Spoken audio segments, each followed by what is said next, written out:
Good evening and welcome back. Tonight we're diving into the fascinating world of Greek mythology. As always, let me know where in Fueled you're listening from. Get cozy, settle in, and let's begin in the beginning.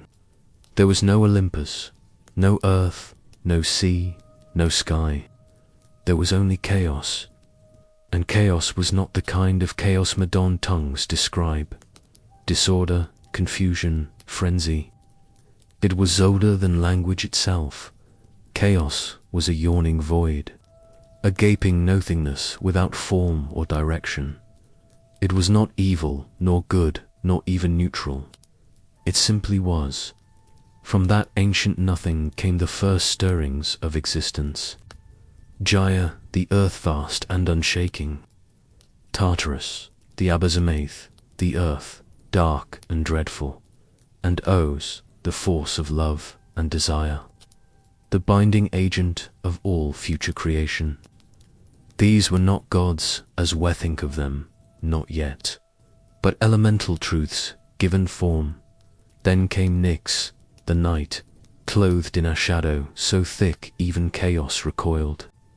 Shuas followed by Erebus, the darkness oft underworld, who would dwell Basidia in that early silence. From the union of night and darkness came ether, the pure upper air breathed by the gods, and Hera, the day, who from the beginning was fated to chase her mother-in-lawly across the sky.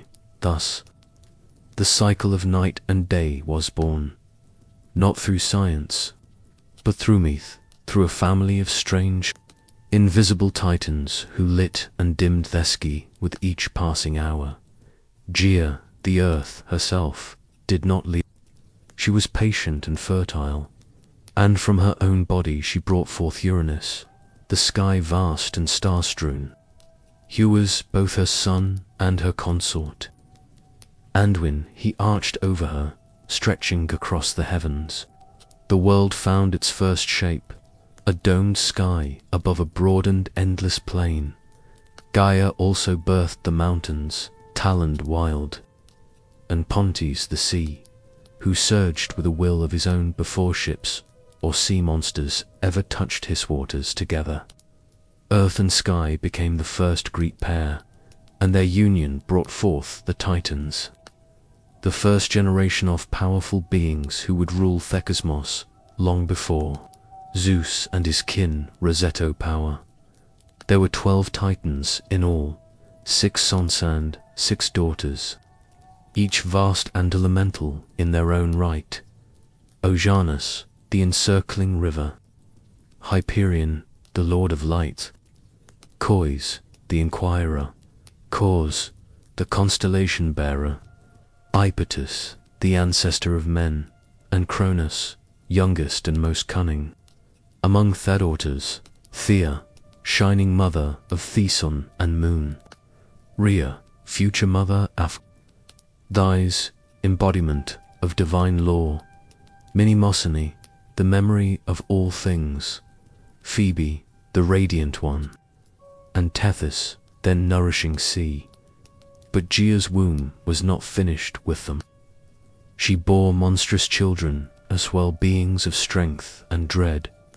First came the Cyclopes, Brontes, Steropopus, and Argus, each with a single eye burning like a forge in the center of their brow.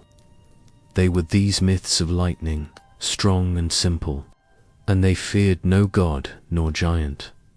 Then came the Hecatoncaias, they 100-ended ones, each of them enormous and terrible to behold, with 50 heads and 100 arms each, capable of stirring the very foundations of thrilled when enraged. Uranus, though lord of the sky, trembled at the sight of these monsters. Ashamed and frightened by their grotesque strength, he forced them back into Gaia's womb, the depths of earth itself, and sealed them there, hidden away beneath layers of rock and grief. Gaia groaned beneath their weight. The earth, once proud and nurturing, now suffered with every breath. It was in this pain that she began to scheme, But that is a story for another day. Fauno, remember this. In the oldest age, before law or justice, before sword or plough, the world was made not with hands, but with force and union and grief. Chaos birthed the first forms, but it was Gaia, the great mother, who gathered them ground to stand upon, the union of Gaia and Uranus. Earth Ansky was the first great marriage of the... It was not a marriage of altar-saw witnesses, but of necessity and nature. The sky stretched over Theath, holding her tightly, pressing her beneath his star-stewed body night after night. From their joining came the Titans and Other, mighty offspring, but also a deepened, growing sorrow. For Uranus, though proud and vast, was a jealous and fearful father. He saw in the monstrous children Gaia bore not strength, but a threat to his dominion. He looked upon the Cyclopes, and they hundred-ended giants with revulsion, not wonder, and with swift cruel judgment. He thrust them back into Gaia's womb, deep into the belly of the earth, where no light reached and no voice called Decho. Gaia groaned beneath their weight. It was not only the agony of bearing them within her again, but the betrayal of a consort of sky, who should have her cherished their children as she did, night after night. Uranus descended upon her, pressing down the heavens to meet earth. Blind to her pain and deaf to our grief, she could endure no longer, and so from her own flesh she fashioned a weapon, not of bronze or iron, for such things had not yet been dreamed, but a great sickle of unyielding flint, jagged as truth and sharp as vengeance. Then she went to her Titan sons, Thephus-born and mightiest among her, and laid bare her suffering. Your father has wronged me, she said. He has caged your brothers. He haslins the womb that bore you. Who among you will aid me? One by one they turned away, fearful of their father's might. Only Cronus, the youngest, the shrewdest, the one with watchful eyes and a patient heart, stepped forward. I will do it, he said. Give me the blade. So Gaia set the trap. She waited for Uranus to descend, as Hellways did, laying himself across her in the dark. And from the shadows, Cronus sprang, with a steady hand and no hesitation. He brought the sickle down upon his father. The sky shook with Uranus's cry as the blade bit deep, severing the source of his power. Cronus cast the bloodied flesh into Thasia, and from the crimson foam that rose upon the waves, something new was born, a figure of impossible beauty, terribly and irresistible in equal measure. From that white froth came Aphrodite, goddess of love and desire, who would later cause kings to fall and empires to burn. She stepped ashore at Cyprus, radiant and serene, untouched by the violence of her origin. But Gaia's vengeance did not end with blood. From the droplets that fell upon the earth sprang other beings. The Furies cloaked in shadow, and Vengeance would haunt oathbreakers and kinslayers until the end of days. Thegiants, who in time would rise up against gods themselves and the Melia. Nymphs of the ash trees, guardians oft wild and the old ways. Uranus, wounded and dethroned, Venetia Dinto, the heavens, leaving the world to his children, before he fled. It is said he spoke a final curse, one that would ring through time like a bell. Just as I was overthrown by my son, so too shall he be overthrown by his own. It was not a prophecy he invented, but a truth Gaia had already whispered, and Cronus heard it well. He took the sky throne and wrapped himself in power. But from the moment Hegra sped it, he began to fear what his father had warned.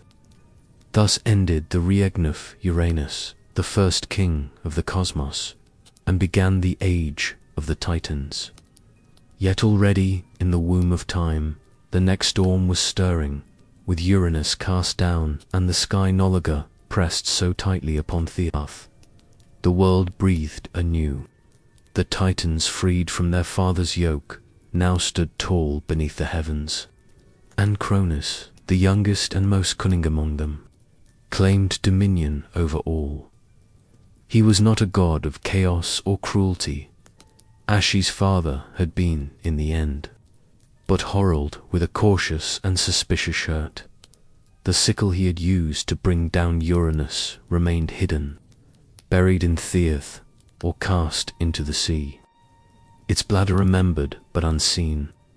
Like a secret sin, Cronus had delivered his mother from torment, and his siblings from imprisonment. Yet from the very moment sat the throne of the cosmos, his mind was troubled by the prophecy that had driven him to rebellion. The words of his dying father echoed through him like a second heartbeat, that he too would be cast down by his own child. So Cronus took a wife, as kings must. He chose Rhea, his sister, a Titaness of gentle strength and deep wisdom. Though her name would one day be spoken in Thesan breath as pain.ogt her. They ruled through a time that later poets would remember as a golden age, a time when mortals, newly created, lived in peace, free from suffering, untouched by winter or war, and the fruits of the earth ripened without need for toil. It was an age before kings had armies, before men built walls or worship it, when justice moved unseen among humankind, and no one locked their doors. But such peace as the world has out does not last. In time, Rhea began to bear children, and as each was born, Cronus remembered his father's curse. He did not hesitate. The moment Rhea placed each newborn in her arms, first Hestia, then Demeter, then Hades, and Poseidon, he opened wide his jaws and swallowed them whole. Not a trace was left. Not a cry, not a cradle, only the knowledge that they were gone, hidden within their father's belly like seeds in winter soil. He told Rhea it was necessary, that he would not suffer the same fate as Uranus, that the throne must be protected. Rhea, though proud and strong, was powerless against him. She wept, but her tears changed nothing. 5 times she gave birth, and 5 times she lost her children to Thehenja of her husband's fear. But the 6th time she resolved to act. When she felt the child stir in her womb, she did not go to Kronos. She fled instead to the island of Crete, where the mountains met the sky and deep caves serpent beneath the earth. There, hidden among shepherds and nymphs, she gave birth to her youngest son, Zeus, and from the moment of his birth, Rhea knew he was different. His cry shook the trees, his eyes opened bare, his first breath, and when He grasped her finger, he held it with the strength of fate itself to deceive Cronus. Rhea wrapped a stone in swaddling cloth and presented it to him with trembling hands. He swallowed it greedily, thinking the danger had passed. But beneath Mount Adar, the infant Zeus was nursed in secret. He was guarded by the curates. Warriors who danced and clashed their shields, tottering out the sound of his cries, and fed by the goat Amalpha, whose milk gave him strength beyond measure. And as Zeus grew, so did the storm that would one day break the world. Yet for now, the age of Cronus held. Desky was high, the earth was green, and the Titans ruled from their thrones, oblivious to the gathering wind. But deep within Cronus, 5 children stirred in the dark, and far to Thewest, a child born in secrecy watched its stars, and waited in the hidden folds of Mount Ida. wherever air was thin and the wind whispered ancient names through stone and pine. Zeus grew to manhood, raised in secret, far from his father's gaze. He learned of the world, not through books or scrolls, but from thessalence of the high peaks, the rustling of leaves, and the cautious story ismered by his guardians in firelight. He drank the milk of the divine Guatemala, who had nourished him from birth, and from her broken horn, torn by accident or omen, was born the cornucopious bowl of endless bounty. When Amala died, Zeus hung her hydemon. The stars in her honor and her marmory became part of the sky he would one day command. But he was not born to stargazing or solitude. The blood in his veins was thick with prophecy, and his bones carried through it of rebellion. As he came of age, Gaia herself began Tostia. She remembered the betrayal of Cronus, the pain of her imprisoned sons, the 100-handed ones, and the Cyclopes buried deep in Tartarus. Her vengeance had not ended with Uranus. It had only been delayed. With words as old as stone, she whispered truth into Zeus's dreams, and in his waking hours, she guided his steps. First, she led him to meet his Theatitanus of wisdom, whose counsel was rude, and whose loyalty leaned toward future. With Meta's aid, Zeus fashioned a plan to strike against Cronus. A king of titans and time would require more than strength. It would have meant cunning. Zeus returned in disguise to the house Sif, his father, and there, with Matiscraft, he offered Crones a potion laced in wine, bittersweet and thick as honey. The drink stirred the old titan's gut, and at last, with a shudder and a groan, Cronus vomited forth the children he had swallowed long ago. They came not as infants, but full-grown and gleaming, clad in the strength of gods, reborn into a world already poised for war. First Hestia, hearth and flame, then Deata, goddess of the grain, then Regal-Hara, proud and sharp-eyed, then Hades, lord of the dead, and at last Poseidon, master of the deep. The 6 siblings stood together for the first time as Oniand looked to the throne that had cast him into darkness. They would not forget, but Cronus was not without allies. The Titans rallied to him. His brother Sand's sisters, gathering atop Mount Oris, the old seat of power in the south. Ojanus remained apart, too old or too wise for blood feuds, but the others, Cois, Crius, Hyperion, Epitus, took a part. So began the war, the poets, Titanomachy, the clash of Titans and Olympians. A war thought tore across the heavens and split earth to its core. For 10 years, the battle raged without end. The sky darkened with storm and smoke. Thunder and fire echoed across mountains, and the world below, still young and silent, watched in dread as its masters fought for the right Torol. The Titans held Oris, tall and time-worn, while Zeus and his kin made their stand upon Mount Olympus, a peak still enscarred by war. The battles were terrible and unrelenting. Lightning tore open the skies, and tidal waves swallowed islands whole. Volcanosal fire and winds howled like wolves. At times, the war seemed endless, neither side able to land the final blow. Bocchia, ever watchful, knew that Thebulans could not tip without what had been long buried. She counselled old Zeus once more. If he were to win, he must descend into and free his monstrous uncles, the Cyclopes and the Hecatonchias, whom Crones had kept locked in chains out of fear, with his siblings beside him. Zeus breaketh gates of the underworld and releaseth imprisoned powers. The Cyclopes, grateful and eager, gifted Zeus his greatest weapons. The thunderbolt, the symbol of sky and storm. To Poseidon they gave Tethrident, with which he would command Theseus, and to Hades a helm of darkness that would make him unseen. Theocotonius, giants with 100 hands, joined the fight at last, hurling mountains like stones and battering the Titans with their fury of ancient things unbound. With these allies the tide turned. The Olympians pressed forward with a fury no Titan could match. Cronus, proud and unyielding, fought to the last. But the prophecy, as always, unfolded without mercy. The Titans fell.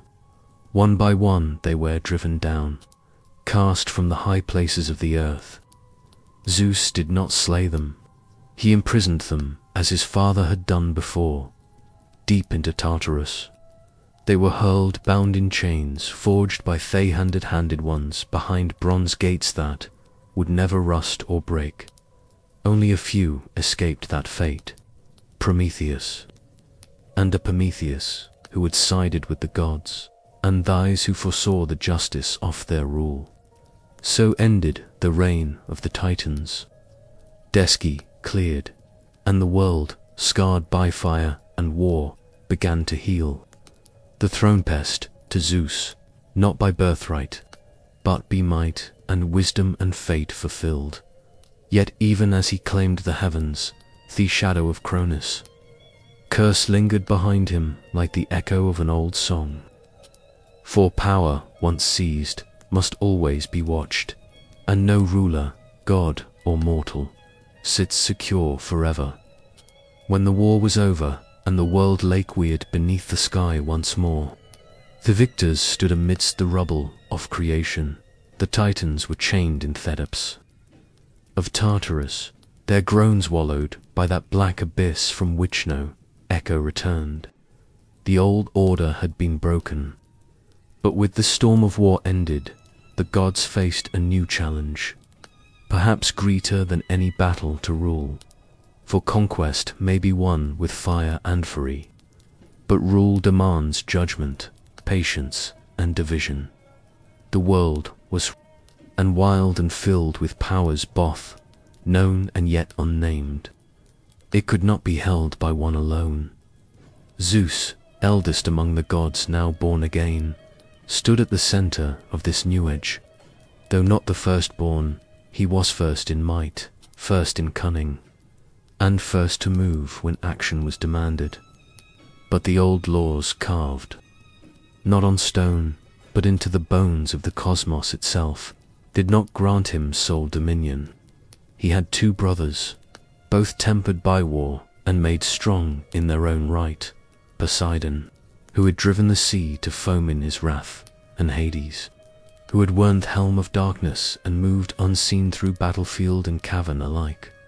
They too had shed blood, taken risks, and suffered loss. The throne of Thecosmos could not belong to Zeus alone, lest the seeds of war be sown anew, this time among brothers. And so the 3 gathered, Zeus, Poseidon, Hades, and cast lots to divideth realms of the world. Not through bickering or force, but by fate itself did the dice fall. This was no child's game. The casting of lots was sacred, guided by the same power that had spoken through Gaia's whispers and shaped the course of the Titanomachy. They threw the bones and waited when they landed. The world was drawn into 3 great dominions. To Zeus fell the sky, the broad heavens, the air between stars and peaks. He became lord of thunder and rain, master of storm and cloud, and undisputed king of Olympus. His voice would echo in Thunderclaps. His fury would blaze in lightning, and the eagle became his herald, soaring high above all. To Poseidon fell the sea, deep and dressless, full of mystery and monsters. He took the oceans, the rivers, and a very spring that bubbled from the earth with his trident. He could shatter cliffs and stir the tides to rage. Orcam, beneath the waves, he built a palace of coral and gold, and there he ruled not only over fish and current, but over creatures older than time, sea serpents, leviathans, and things whose names had never been spoken aloud. To Hades fell the underworld, the land of the dead. It was not a prize Mostwald had chosen, but Hades took it with quiet resolve. He ruled the shadowed realm with stern dignity, his kingdom hidden beneath the earth where Earth's sun did not shine. There he became master of the shades, the judge of mortal souls, and guardian of wealth hidden in the deeps, gems, metals, and secrets lost to time. Though men feared his name and whispered it only when necessary, Hades kept the balance between life and death, and it was said he never once broke the laws he was sworn to uphold. The earth itself, Gaia's own flesh, was left as a common realm, shared by all. The mountains belonged to no one. The fields were roamed by mortals and spirits alike, and the forests grew wild under no single banner. It was a realm in between where gods might walk and mortals might see them. But it was also where ambition brewed and where fate would continue to work its quiet will. Thus the world was ordered, sky, sea, and underworld. The three brothers, now kings in their own realms, swore not to war among themselves, lest the world break anew. They built their thrones and gathered their followers on Mount Olympus. High above the clouds, Zeus called the gods to council. There, beside him, stood his sisters, Here proud and sharp as winter ice, Dita, whose steps awakened spring, and Hestia, ever burning at the hearth of fevery home. And others came, new and own. Athena, born from wisdom and war, Apollo, golden and far-seeing, Artemis, silent and swift, Ares, bloody dash-handed. Hermes, fleet of foot and mind, Hist, limping but brilliant, and Aphrodite, whose smile could unravel kings. It was the beginning of a new age, the age of Olympus. But though the thrones had been set, and the realms divided, the world would not stay still for long. The gods, for all their power, were not immune to pride, nor love, nor rage. And the mortals who began to rise across the lands would bring their own stories, their own wars, and their own share of sorrow. The heavens had been won, but peace is never simple when God sit the throne. When the smoke of war faded and Thule was cast once more in sunlight, Mount Olympus became the seat of a new and glittering court. The Titans had ruled from Mount Orus in the south, harsh, ancient, and rapid in storm. But Olympus, in the north, stood higher still, its summit crowned in cloud and crowned in myth. The mountain was not merely a place, but a threshold, a place where sky met stone, where the mortal world ended and the divine began. It was here that Zeus, having clamoured heavens by fate and force, gathereth new pantheon of gods. The Olympian court did not mirror mortal kingdoms. There were no brick-paved roads leading to its gates, no heralds announcing guests, no armies stationed at its base. The gods needed no walls to guard them. The air itself served as their boundary, a veil too high for mortal breath. Olympus was said to have no storms, no decay. Its halls were of marble and cloud, its ceilings vaulted with starlight, and its corridors stretched wide enough for winter wander freely. Here the gods walked not as shadows or omens, but in full form, radiant, terrible, and more alive than anything that walked the earth below. At the summit of Olympus stood Zeus, king of gods and men, seated upon a throne of thunder. He ruled not by brute strength alone, though his power wasn't matched, but by the will of fate and the long memory of war. His voice carried like distant thunder, his eyes saw beyond clouds and time, and in his hand he carried the thunderbolt, the Cyclope's gift, the symbol of judgment, swift and final. But even-he did not rule alone. Around him stood the others, each Appler in the new order of the world. Here sat beside him, not merely as wife, but as queen, sovereign in her own right. She was the goddess of marriage, of queenship and childbirth, and thessalent fury of a woman wronged. Proud and unyielding, Hia remembered every slight, and her jealousy would one day shape the fates of gods and mortals alike. Her crown was not one given, but earned, forged in the fires of betrayal and bound by the sacred oaths of Olympus. Dieta came next, the goddess of grain and growth. Where her feet touched the earth, the soil softened and seeds. Her presence brought harvest and plenty, and without her the fields grew barren. She did not sit high among thunder and marble, but walked oftening the world below, watching over Theplemen and mothers who whispered her name at dawn. She was older than most, quieter than many, but none doubted her power. Then there was Hestia, goddess of the hearth, the firstborn of Cronus and Rhea, and the last to be freed from her father's belly. She asked for no temple, no grand myths, no wars or lovers. She tended thetanal flame in the center of Olympus and watched over every home and hearth on earth. Her power was gentle but ever present for as long as fire burned in a house. Hestia lived there too. The younger gods came in time, some born in Olympus, others delivered by strange men's. Athena was first among them, born not of womb, but of wisdom.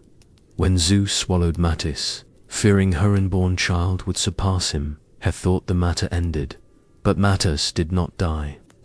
She lived within him, whispering, scheming, crafting knowledge in the dark. One day Zeus groaned in agony, and with a blow to his skull, Athena sprang forth, fully grown, clad in bronze, spear in hand. Her eyes clear and sharp as flint dot. She became goddess of wisdom, strategy, and just war. A virgin warrior with no patience for frivolity, Apollo and Artemis came next. Twins born of Leto, a Titaness, who wandered long and weary to find a place to give birth. No land dared offer her sanctuary, for her wrath was vast and vengeful. At last the floating island of Dos and there she bore her children, Apollo, golden-haired and bright, Becamith, god of light, prophecy, music, and healing his sister, Artemis, swift and silver, was goddess of the hunt, of wild things and moonlight. Together they marked a new generation of gods, restless, radiant, and intimately tied to the mortal world. Then came Ares, god of war, and son of Zeus and Hera, but beloved by neither. He was strength without discipline, rage without cause, and though his name was feared, he was not often honored. War followed him like a shadow, and he gloried in its chaos, but he was often bested by cunning and wisdom. His opposite was Histus, Thelum god of the forge, master of craft and flame, born of Hera alone or thrown from Olympus by Zeus. Both tales are told. Heaven's solace in metal, building wonders with hammer and fire. From his hands came armor, palaces, and automatons, though limping and twisted. He was among the most indispensable of the gods.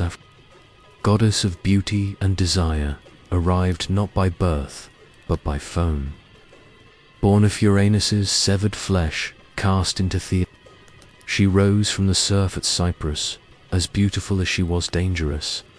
Love, lust, jealousy, and ruin followed her wherever she went. Even Zeus could not command her fully. She bound gods and mortals alike with and though she smiled often, it was never without consequence. Hermes, the trickster and herald, Camelast of this early court, son of Zeus and the nymph Maia, he moved swiftly between worlds, winged sandals at his feet and a mischievous grin on his lips. He stole Apollo's cattle on the day of his birth, sang a song to cover theft, and made himself indispensable before he could walk. He became the messenger of the gods, guide of souls, patron of thieves, and where Hermes went, borders dissolved. This was the Olympian court, a gathering note of saints, but of powers. Raw, flawed, radiant, and vast. They quarreled, as siblings do, took sides in mortal affairs, fell in love, betrayed each other, waged petty rivalries, and enacted divine justice. But above all, they ruled from Olympus. They watched the world bellow and shaped it to their will.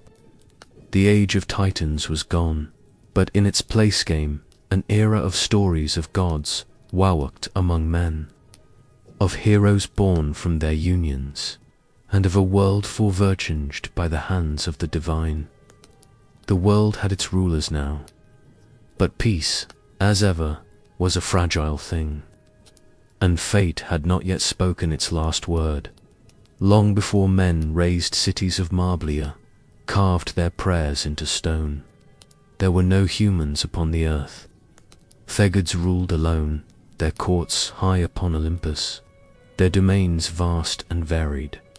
The world beneath them was green and willed, teeming with beasts and silent mountains. But there were no hands to till the soil, no voices to sing to thesters, no fire to warm the night.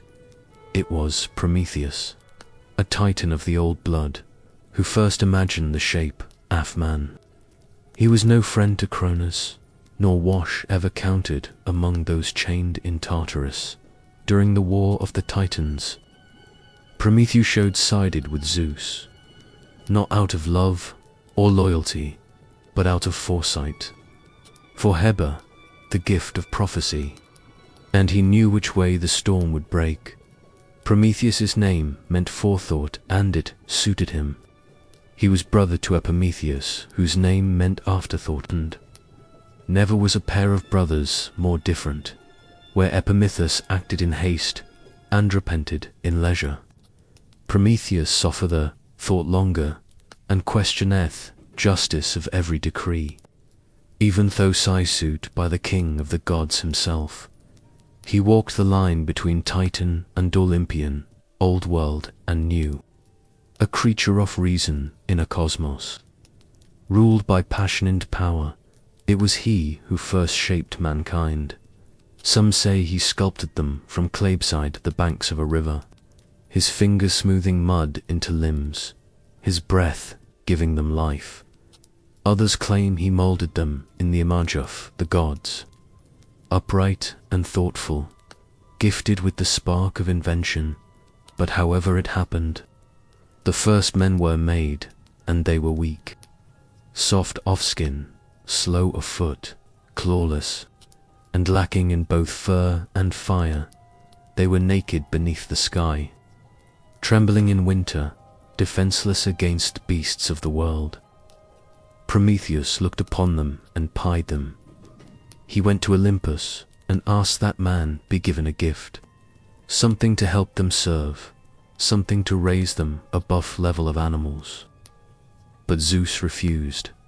He saw in mortals not promise, but the god king had only just seized his throne and was wary of new forces rising beneath him.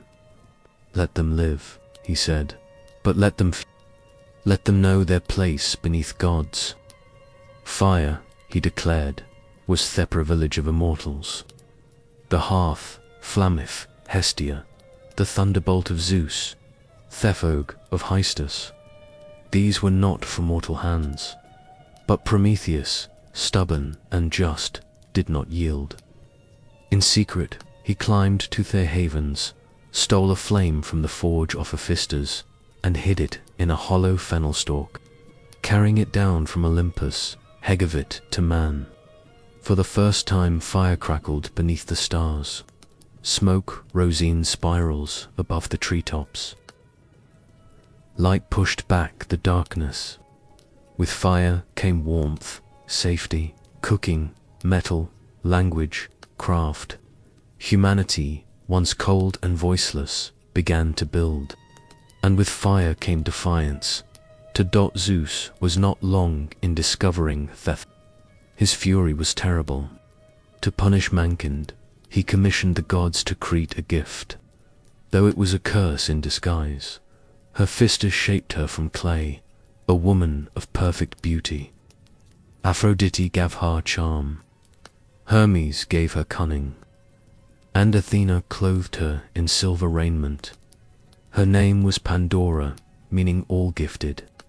And she was given a sealed jar mistranslated, in later ages, as a box containing the sorrows of the world. Disease, toil, grief, madness, envy, and death itself. Epimetheus, ever the fool, took her into his home despite Prometheus's warnings. And when Pandora, driven by curiosity, the final gift of the gods, opened the evil spilled out into thralled, like smoke from a fire to long-confined mankind, who had known peace in their brief golden youth, now found themselves shanted by fate. Hunger gnawed at their bellies. War bled them dry. Age-stupid Theobax. Only hope remained inside his jar. Some say by accident, others say by design, a flickering light amid gloom. But Prometheus's punishment had not yet come. For the crime of defying Olympus, Zeus ordered him chained to a mountainite, the edge of the world.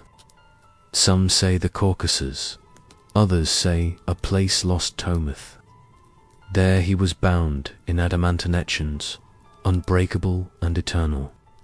Each day an eagle born of Typhon or sent by Zeus would descend and feast upon his liver. Each night it would grow back, and each morning the torment would begin again. He was immortal, and so the suffering could not kill him. He endured it long after kingdoms rose and fell, long after men forgot the gods who made them. And yet, even in chains, Prometheus did not repent. He knew a secret, a truth Zeus feared above all, that one day the king of the gods would fall, not by blade or rebellion, but by his own seed. It was this knowledge that protected Prometheus, for Zeus could not destroy him without first uncovering the name, oft woman, who would bear his doom. So the Titan waited, bound but unbowed, as men lit fires in the dark and told stories of the one who had dared to steal from the gods. The gods, for all their glory, were not alone in shaping the world. Beneath Olympus, on the soil that drank therein and felt the sun's warmth, mankind struggled, rose, and fell again and again. Their lives short and flickering beside the long memories of thy mortals still left a mark. And those youths ruled the skies, and Poseidon stirred the seas. It was the deeds of mortals that filled the earth with both beauty and sorrow. The poets who lived after would look back on this long winding journey and see not one mankind but many, each born into its own era marked by the blessings and punishments of the gods. Idwashasi, the Boeotian farmer and poet who first set these ages into words, dividing the long march of human existence into 5 distinct epochs: gold, silver, bronze, heroic, and iron. Each was less than the one before. Save one, in the beginning there was the Golden Age, and it was unlike any time that. It came during the reign of Cronus, before the gods had learned to fear rebellion. and before the earth the weight of iron ore war. In those days, men lived like gods themselves, free from pain, untouched by age, and unburdened by toil. The earth gave forth her bounty without offering harvests in every season. There was no need for laws or swords, no need for kings or coins. These early mortals knew no hunger, no sickness, no grief. When their time came, they did not wither or suffer, but died as if falling into sleep. Their spirits, Bekelmingerines, pure and watchful, wandering the world as kindly daimones, protect us of justice and peace. Theirs was a life of harmony, and theirs was the close destiny mortal would ever come to Eden. But the golden age passed as all golden things do. With the fall of Cronus and the rise of Zeus, the silver age dawned, a time of beauty dimmer and souls less noble. These mortals grew tall and strong, living long lives, but they lacked the wisdom and restraint of the golden race. They lingered in childhood for 100 years, ignorant and pampered, only to grow into violent, arrogant men who refused to honor the gods or heed their decrees. They built no temples, gave new offerings, and mocked the laws of Olympus. For this, Zeus struck them down. Their spirits did not beckon guardians or watchful diamonds, but faded into the underworld, pale and theirs was a race lost to pride and disobedience. A mirror after vain fear come true.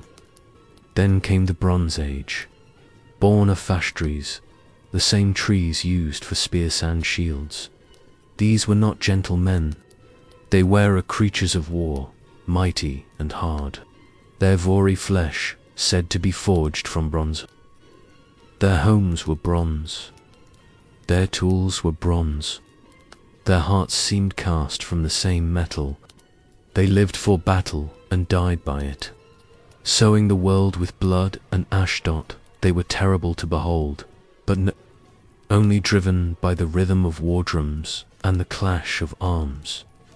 They built no cities, wrote no poems, carved no statues. When they died, they left little behind but shattered swords and empty fields. Even the gods did not mourn their passing. They sank into Hades without a show or prayer. Yet not all decline is steady. From the blood and smoke of the Bronze Age rose a brief and brilliant light, the heroic age, a time unlike any other. It was not part of the descent, but an interlude of glory before the fall. These mortals were greater than those who came before or after. They were the demigods, the sons and daughters of gods and men. They built cities, sailed seas, and carved their names into the memory of the world. This was the age of Perseus and Heracles, of Theseus and Atalanta, of Jason and the Argonauts, of Hector and Achilles and Odysseus. They fought great wars against monsters, against foreign kings, and finally against each other at Troy. Many did, and many more died forgotten. But their stories lingered, carried in song and stone, in epics and prayers. Some were granted a place in the Isles of the Blessed, far beyond ocean's edge, where heroes dwell in peace and sunlight forever. The heroic age did not last, but while it burned, it lit the world. And then came the age that Hesiod called his own, the Iron Age, where West Isle dwell. This is a time of sorrow and toil, a world grown old and heavy. Men now labor from dawn to dusk, planting seeds in bitter soil, raising children amid war and famine, growing old with pain and fear in the Iron Age. Bonds break easily between friends, between kin, between guest and host. Justice, once tall and golden, now walks with her eyes averted. Lies are many, oaths are cheap, and the gods, if they still watch, do so with silence. In this age, mortals build towers, but forget their ancestors. They chase gold and power and cut down forests that fed them. It is an age of struggle, and it is said that one day even this will pass. One day, the gods will turn their backs entirely. One day Zeus will cast down his thunderbolt, and humankind will vanish like smoke on the wind. Yet for all that the Iron Age endures, men still build, still hope, still tell stories of a time when mortals were golden and gods walked among them. And perhaps that hope, fragile though it is the one gift Zeus did not take back when Pandora opened the jar. Enthroning light between the age of gods and the age of men, there came a generation of mortals unlike those before or after, men born not from clay alone, but from divine blood and mortal wombs, shaped by both Olympus and earth. These were the heroes. Their lives were brief, their fates often cruel, but their names would echo through time like the rumble of a distant storm. Among the first and greatest of them was Perseus, slayer of monsters, founder of dynasties, and by blood and deed. The forerunner of all woe would wear a hero's crown. Perseus's tale begins not in battle, Bhutan, prophecy, and fear. His mother, Danae, was a princess of Argos, daughter to King Acreus. The king, like all kings of that age, feared what he could not control. An oracle warned him that his daughter would bear a son destined to kill him. Such prophecies in myth, as in life, cannot be bribed or reasoned with. So, Acreus did what kings so often do when faced with the truth they fear. He sought to destroy the cause. He locked Danae in a tower of bronze beneath the earth, a room sealed against time and men alike. But the gods, as they often did, laughed at mortals. Zeus, in the form of golden rain, slipped through cracks no wall could keep and fell upon Dan in her soul. From that union, Perseus was conceived. When Acreus discovered the child, he did not spill royal blood directly, for even tyrants fear the wrath of the gods. Instead, he placed Danae and her infant son into a wooden chest and cast him into the sea, trusting Poseidon Orcans to drown them. But the sea is as fickle as fate. The chest did not sink, but drifted across the wine-dark waves to the island of Seriphos, where a humble fisherman named Dictys drew it ashore. He took them in, raised Perseus as his own, and in time the boy grew tall and strong with the bearing of kings and the ice of storms. But peace is never a long companion to those who carry destiny. The ruler of Serapos, King Pelex, took notice of Denia's beauty and desired her. Perseus, grown into manhood, stood between his mother and the king, a wall of defiance. Pelex, unable to strike the son without dishonoring himself, choskuning over strength, he announced a false marriage, somesaito epidamia, and demanded that all men of the island offer him a gift. Perseus, without gold or horses, boasted that he would instead bring the king a greater prize. The head of Medusa, the mortal Gorgon, whose gaze could turn flesh to stone. The task was cruel, and Polyctus knew it. No man who had sought Medusa had ever returned. She was one of 3 Gorgon sisters, born of ancient sea deities, hideous and winged, their heads wreathed in snakes, their eyes cursed. Only Medusa, her sisters were immortal, and no one could be approached without peril. But the gods, who watched the world with curious eyes, favored Perseus, Athena, born from her father's head, and never one to forget a slight. Medusa, after all, had once been a maiden in her temple, until Poseidon's violence and pride had defiled it. Lent her shield, tough young hero. It was polished like a mirror, and in its reflection, one could look upon a Gorgon without meeting Hergus. Hermes, swift and shrewd, gave him a curved sword and winged sandals to flow and directed him to the Graea.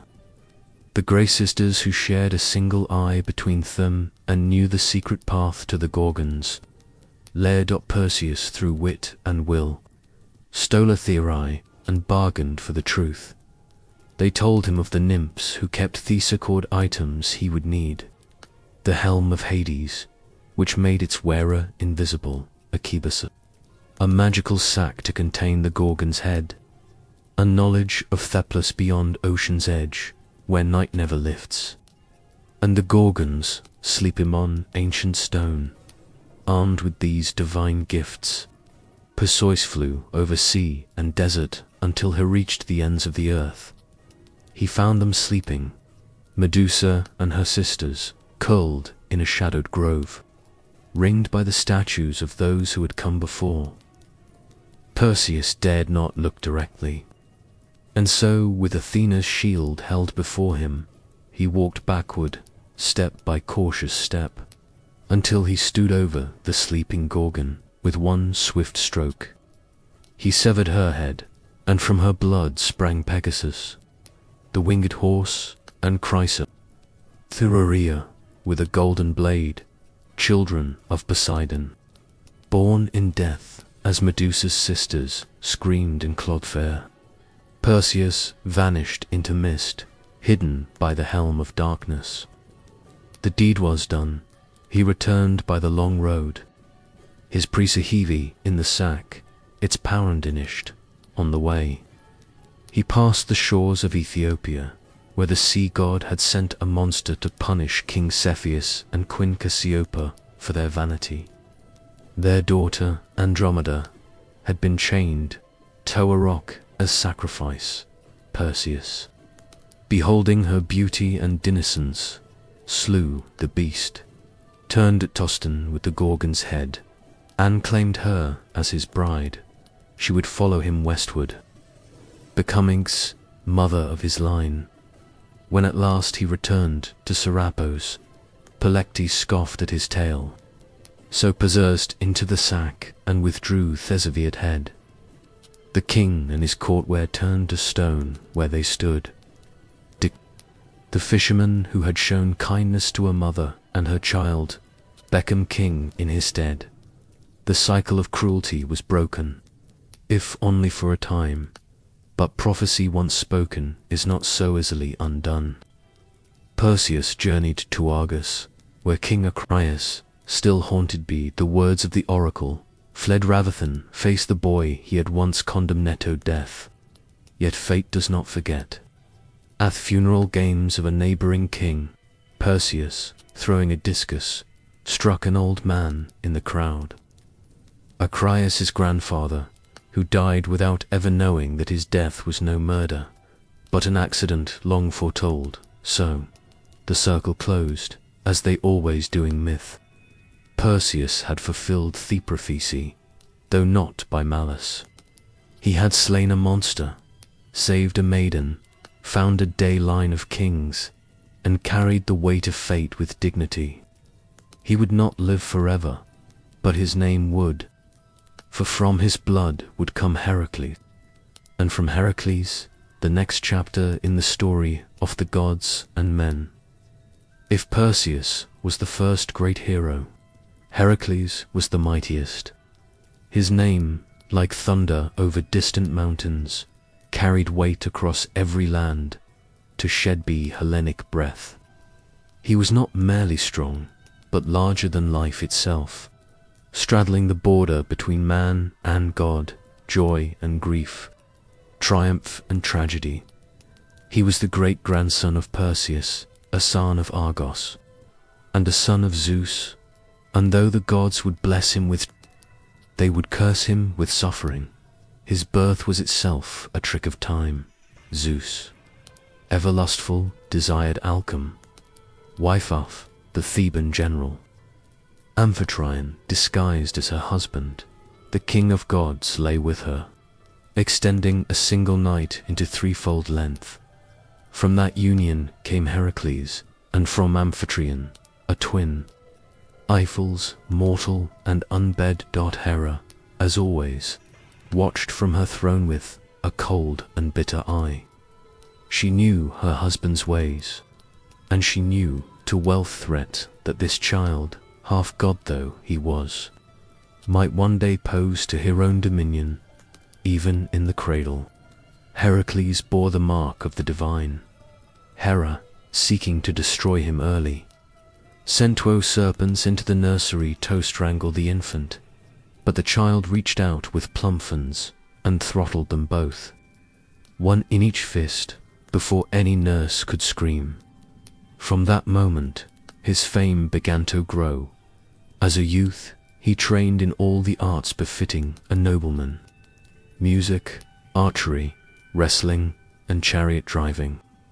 Yet there was something wild in him, arstlessness of soul that no lyre or tutor could tame. Manhood brought him both love and ruin. He married Megara, daughter of the Theban king Creon, and for a time lived in peace, fathering sons and defending his city. But Hera had not forgotten. In a fit of divine wrath, she clouded Heracles' mind with madness. Raging through his own halls, he slew his wife and children with the same hands that had once cradled them. When the madness passed and his vision cleared, he beheld the blood and ruin of his own house. His cries reached Olympus, but no god answered. To atone, he sought out the oracle of Delphi. The Pythia, speaking in riddles, told him he must submit to Thule of Eurystheus, king of Tyrants, his cousin, lesser in strength but greater in fate. Only through servitude could Heracles earn redemption. Thus began the 12 labors, deeds so great and terrible that even the gods took notice. The first labor was to slay the Nemi, a beast whose golden hide couldn't not be pierced by mortal weapons. Heracles cornered it in its cave and strangled it with his bare hands. He flayed the beast using its own claw and wore the skin as armor thereafter, as canned hide to shield him from thralled. The second was the Lana Hydra, a serpent with 9 heads, 2 of which would grow back for everyone severed. Heracles battled it in the swamps, aided by his nephew Iolaus, who cauterized the stumps as they were cut. From the last head, immortal and venomous, Heracles harvest, its ichor and dipped hiss arose in it, making them deadly even to goads.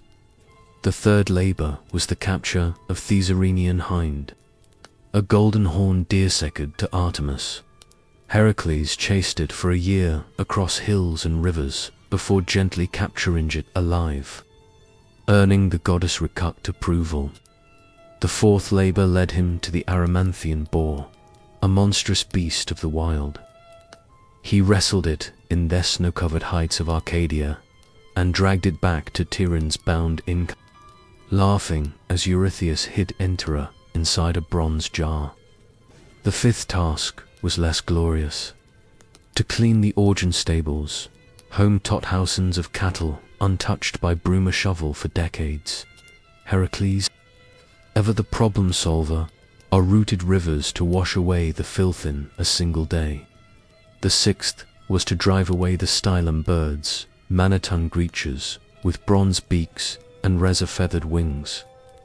With the aid of Athena's rattle, he startled them into flight and shot them down from the sky. The seventh labor took him far west to capture the Cretan bull, a beast of divine origin that had fathered the Heracles wrestled it and brought it back alive while the bull's gaze burned with madness and sea salt free. The eighth labor sent him north to Thrace, where he tamed the mares of Diomedes, flesh-eating horses that gnashed their teeth for human meat. He fed Diomedes, their master, to them, and the beasts grew docile. The ninth labor required diplomacy and blood. Heracles was sent to retrieve the girdle of Queen of the Amazons. Though the queen agreed to gift it peacefully, Hera spread rumors among 3 Aerea women, and battle broke out. Heracles slew Hippolyta and escaped with belt. The 10th led him to the edge of Thenon, world to Erythea, where he stilleth cattle of Geryon. A triple Badia. He built the pillars of Heraclesat, the Strait of Gibraltar, and Foth Giant, his herdsman, and his hound all at once before driving the red cattle back across continents. But you, seeking to discredit him, declared to labours invalid, claiming Iris had helped with the Hydra and Thurivers with the stables. 2 more were required. The 11th was to steal the golden Applesoph, the Hesperids, guarded by nymphs, and a dragon coiled around the triospace. Heracles tricked Atlas, the sky-bearer, into retrieving the apples while he held heavens. When Atlas tried to leave him Thebodon, Heracles asked for a moment to adjust his cloak and took back the sky while fleeing with the fruit. The 12th and final labor was the most harrowing, to descend into Hades itself and bring back Cerberus, the 3-headed hound, armed with nothing but his strength. Heracles journeyed to the underworld, presented himself before Hades, and with God's grim permission, wrestled Cerberus into submission, and led their beast, snarling and frothing, into Theland of the living. With that final labor, his redemption was won. Yet Heracles' life was not yet at peace. He fought more battles, took new wives, and fathered many children, but Hera's hatred endured. In the end, it was not blade or monster that killed him, but the poisoned blood of the centaur Nessus smeared upon a tunic gifted by his wife, Deianira, who believed it a love charm.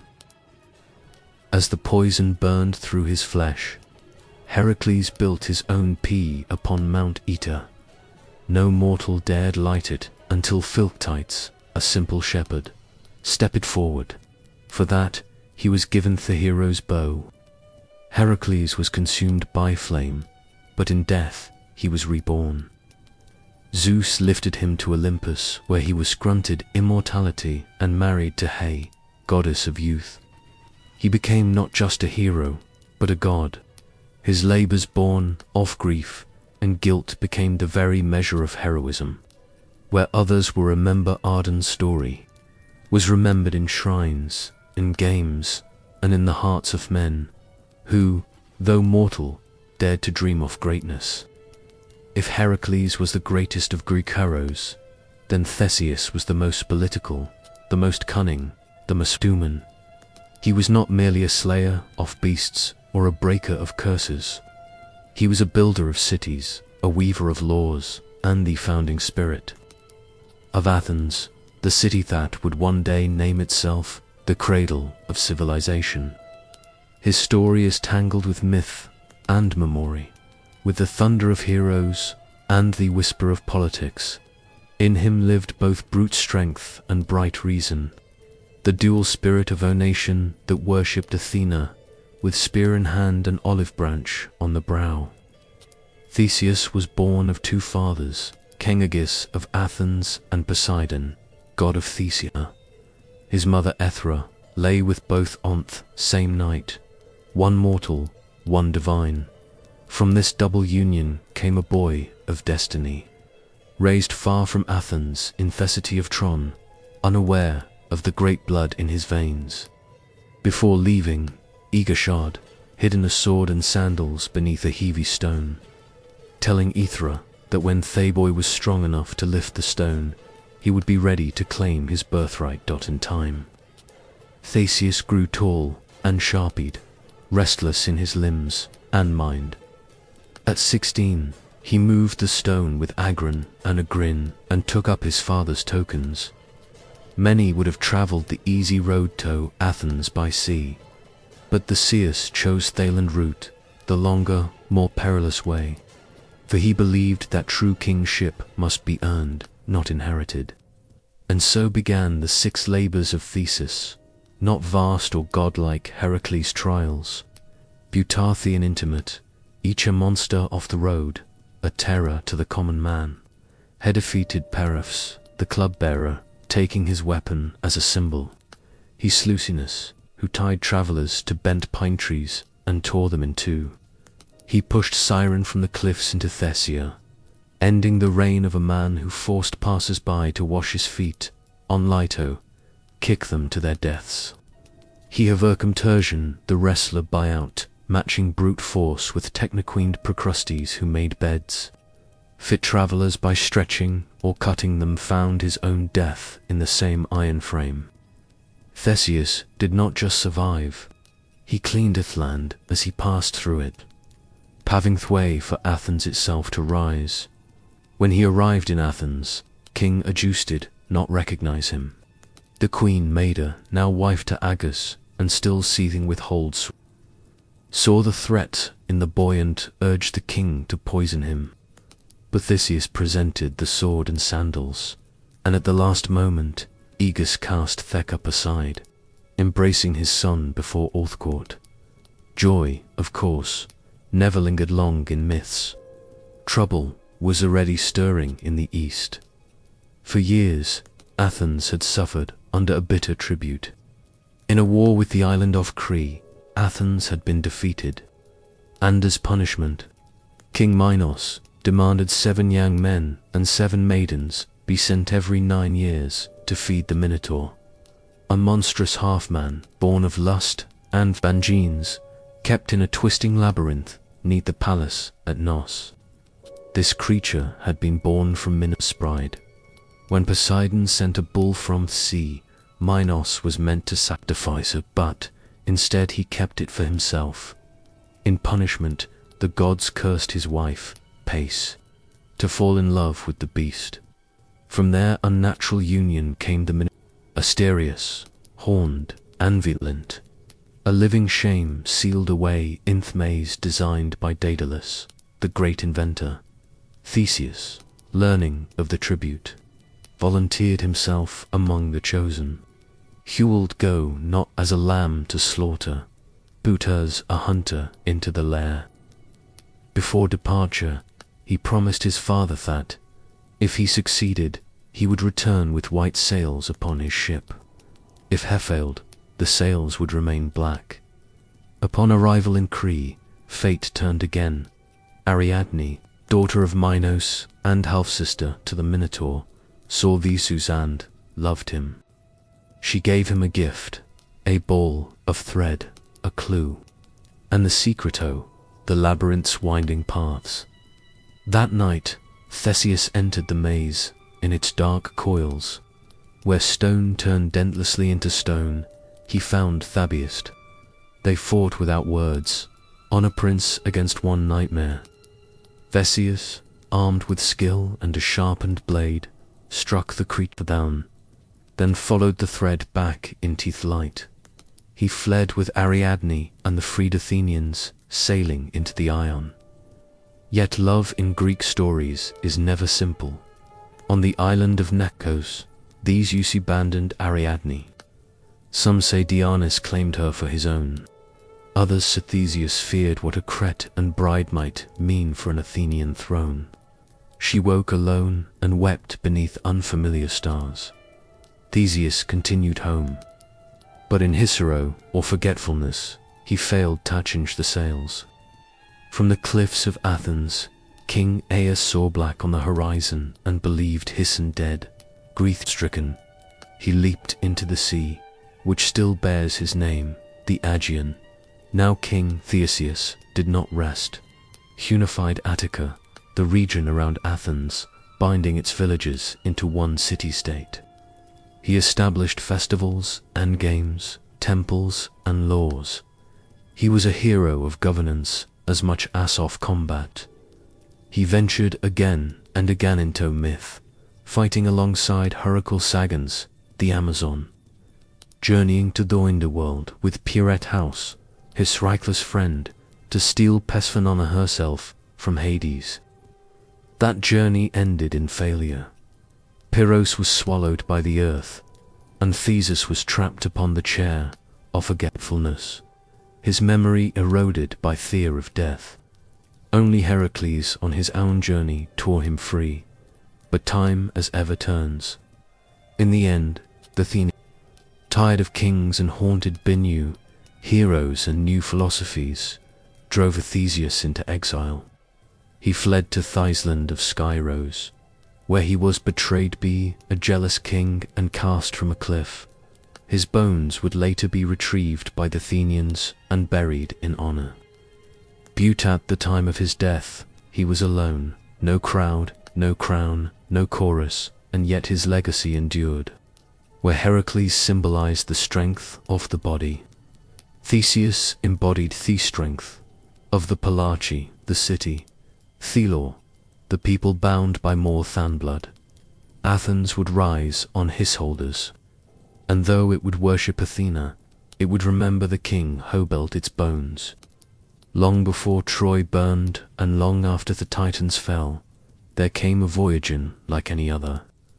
A quest that crossed continents and gods, bound heroes into brotherhood, and ended in betrayal and exile. It was a tale of dragons and doths, of kings usurped and thrones reclaimed. And at the center of it all was Jason, a prince exiled in childhood, a hero groomed not by war or prophecy, but by the long, slow fire of vengeance. His tale began in Iolcus, a coastal kingdom in Thessalon. Jason's father had been usurped by his own brother, Peleus, a man who worshipped in no law but power. Fearing the boy who might one day rise against him, Peleus sought to kill Jason at birth, but Aeson forewarned, sent the infant away smuggled from court and raised in secret by the wise centaur Chiron, Hohad, trained Achilles, Asclepius, and other sons of fate. Jason grew strong in the wild, fed on honey and knowledge. His limbs hardened by hunting, his mind be songs of kings who had fallen and risen again. Years passed. Jason returned to a man clad in a single sandal, for as he crossed the river Anaris, he had lost stone in the muddy current, while carrying an old woman across. The woman, of course, was Hera in disguise. Testing the young hero, when entered the city, Peleus saw the one-sandaled stranger and turned pale. Fourth oracle had once warned him, beware the man who comes with one shoe. Jason, bold but not foolish, did not draw a sword or raise a cry. He spoke plainly. He was Aeon's son and rightful heir. Peleus, too shrewd to strike a penly, feigned welcome and offered Attis. If you wish to be king, he said, then prove yourself worthy. Retrieve form the golden fleece from the far land of Colchis. Bring back that ancient prize, and I will yield the crown. The ram had flown him across the sea, and when Phrixus reached safety in Colchis, he sacrificed the beast in gratitude. Its fleece, gold as fire, was nailed to an oak in a sacred grove, guarded by serpents and shadow, watched over by King Aeotus, son of the sun god Helios. No Greek had ever gone there and returned, but Jason accepted the challenge.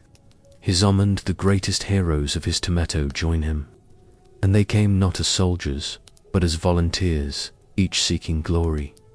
Heracles came, and Orpheus with his lyre, Atalanta, the huntress, Castor and Pollux, the sons of Zeus, Meleager, Odysseus, Zeus, and Calala, winged sons of the north wind, 50 heroes in all. Together they boarded a ship named Argo, built by Argus under Athena's guidance. In its prow, she set a piece of sacred oak from Dodona, a timber that could speak in prophecy. The ship itself was a character in the tale, whispering warnings and guiding fate. They sailed east, past shores and tempests into legend. Their first trials were not of monsters, but of men. On Lemnos they met a land ruled by women woe had slain all their husbands. There Jason lay with Hypsipyle, queen of Thistle, and begot sons he would never see. In Thrace they encountered Theblind, seer Phineus, tormented by Thepharpes, who fouled his food. The winged boards drove the creatures off, earning Phineus's prophecy a path through the deadly clashing rocks. Two cliffs that slammed shut like jaws up a Nanny who tried to pass. At Phineus's advice, they released a dove. It flew through and lost only a single tail feather. The Argo followed at full speed, and the rocks caught her storm, but just barely. From then on, the passage remained still. The sea, it seemed, respected those who dared. At last they reached Colchis, a land of fire and iron. King Aotes did not kill them on sight. Jason was a stranger, and in that ancient world strangers were sacred. But Aotes agreed to grant Thephalis only if Jason completed 3 tasks. Yoke Fireb, breathing bowls, plow a field with them, sow it with dragon's teeth, and then defeat the warriors while would rise from the soil. These were not tests of courage, but of impossibility. It would have ended there had the gods not intervened. Arrows at Haia's urging struck Mar, daughter of Aotes, with an arrow of. She was a priestess of Hecate, versed in herbs and poison, untouched beeman, cold as moonlight. But at the sight of Jason, her heart betrayed her. She gave him a potion to shield him from flame, taught him to hurl a stone among earth-born warriors so they would turn on one another, and at last let him tow the fleece itself. Guarded by Asapant that never slept, Maida sang spells, and the beast sank into slumber. Jason seized the fleece, brilliant and soft as molten gold, and fooled with Medadia into the dark dot. Ats pursued them with ships. But Thelivers had bought time with blood. Media had taken her young brother. Absyrtus cut him into pieces and scattered them in the sea, forcing her father to stop and gather the limbs for burial. The Argo slipped away, stained by crime and magic. Their turn was a wandering past Scylla and Charybdis, through lands of danger and delay. At length they returned, Toilkiss, but Pelus refused to yield the crown. Maida in vengeance tricked his daughter Ento, cutting him to pieces and boiling him alive, claiming it was a spell of rejuvenation. Horrified, the people rose up. Jason, now tainted by treachery, was exiled, heffled to Corinth, where he and Medardi lived for years in uneasy peace.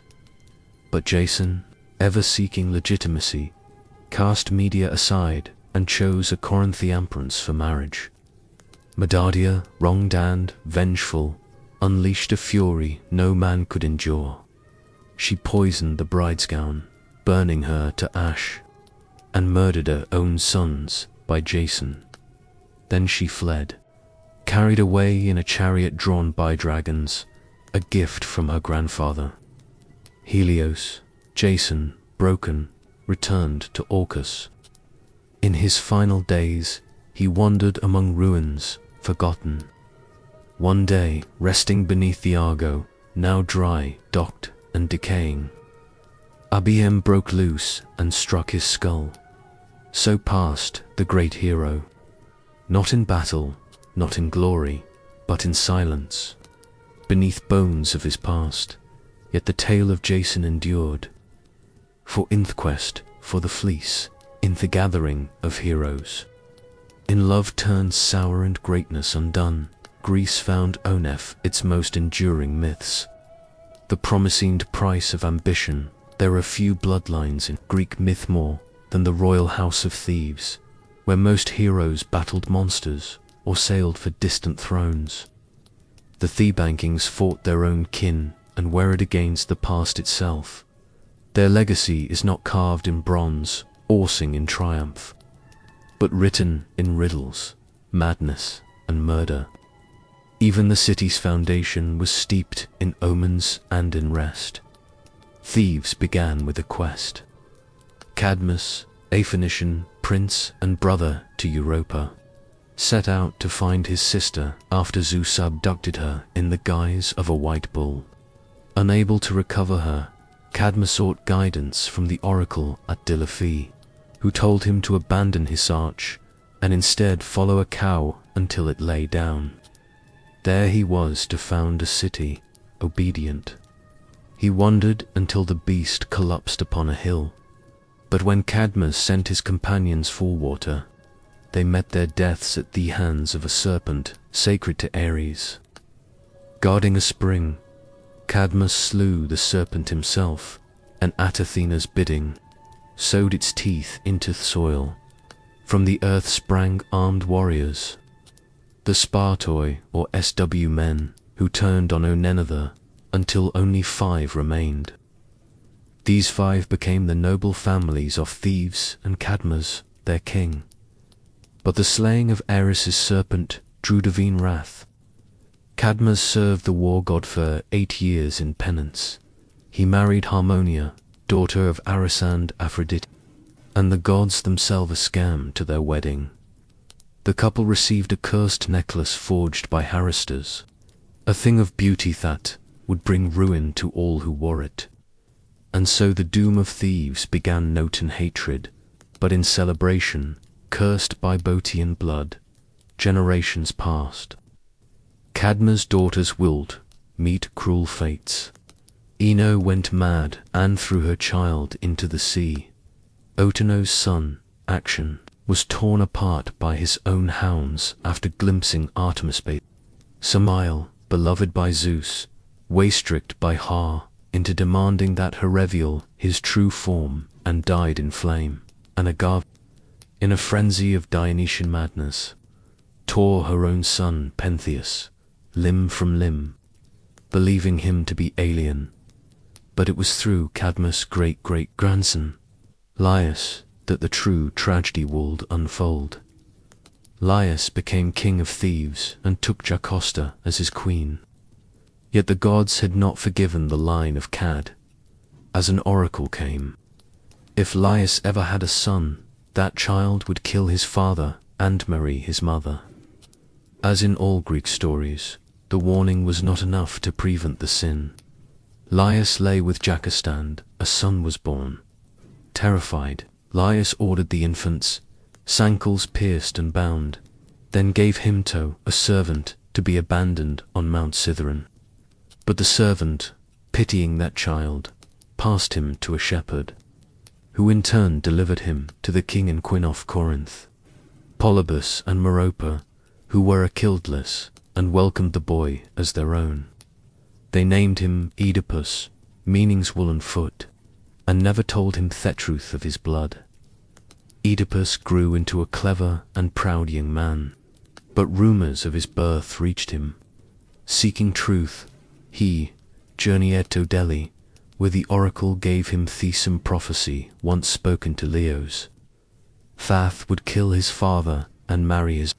Horrified, believing Polybus and Merope to be his true parents, Oedipus fled Corinth, unwittingly running toward his fate.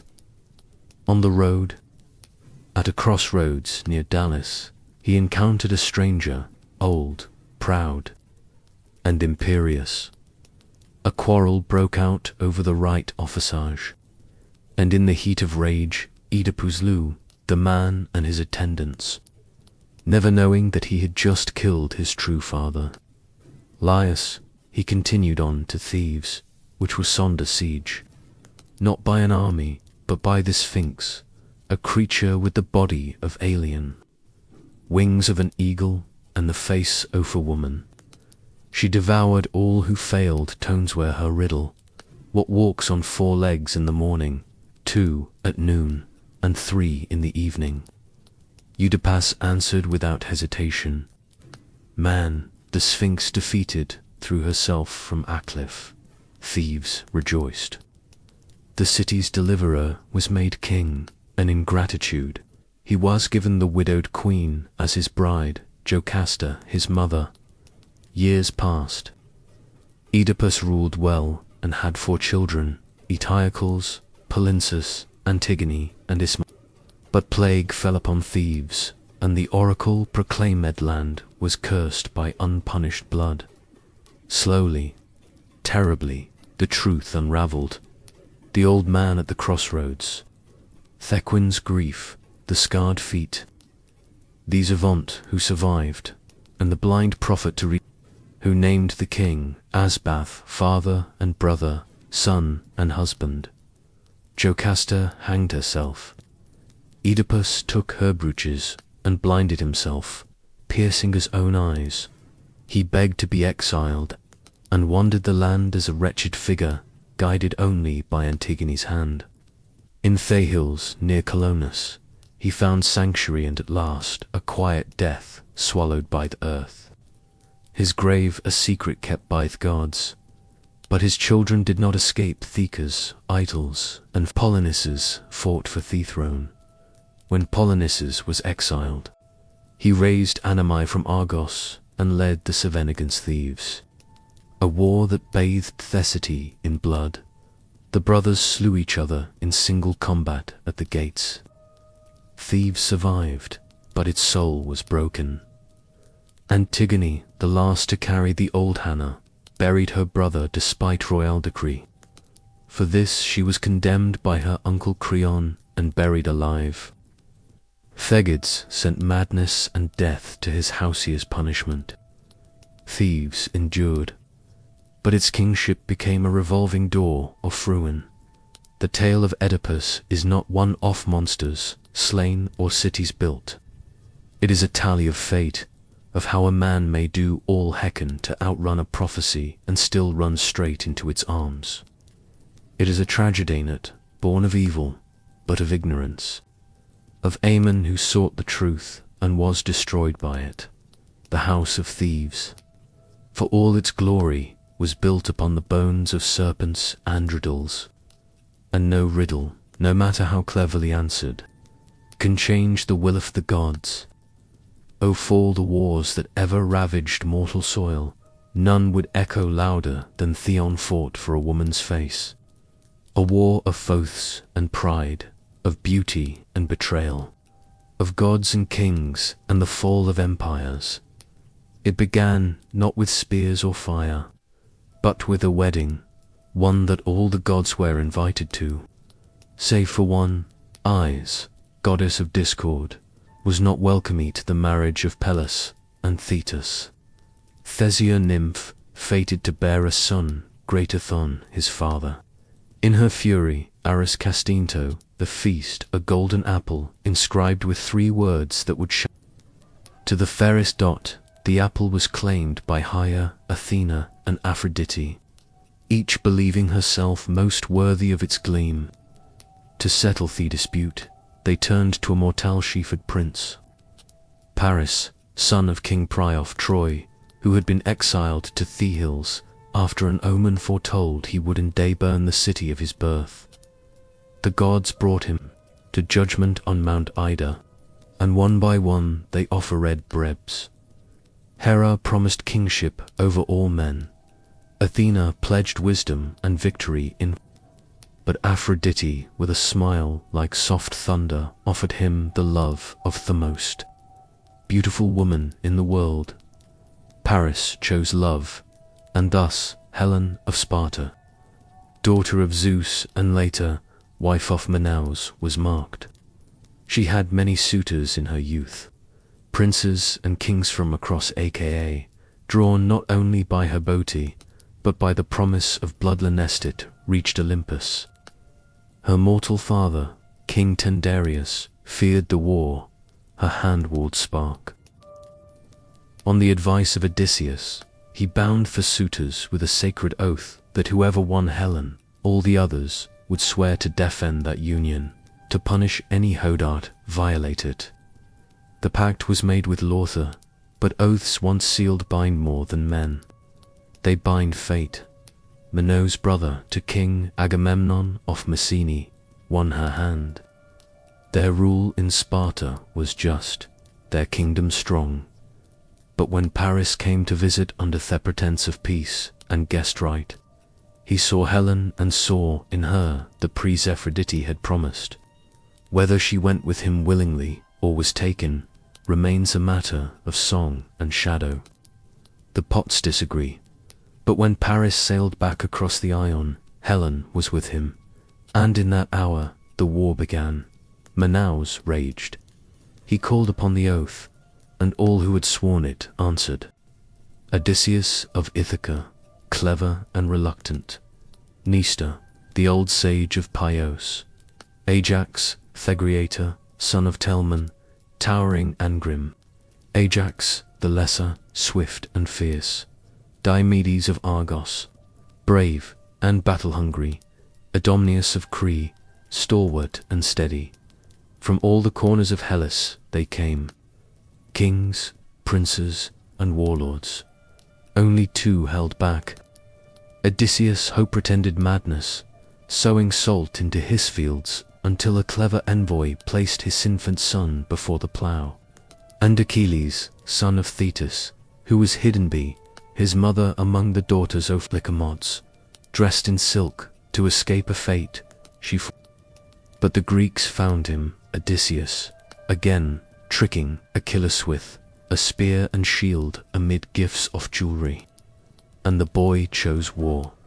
They gathered at Owls, a fleet of 1,000 ships, bronze gleaming and sails like Thunderclouds. But the winds did not rise. The ship sat idle, and the men grew restless.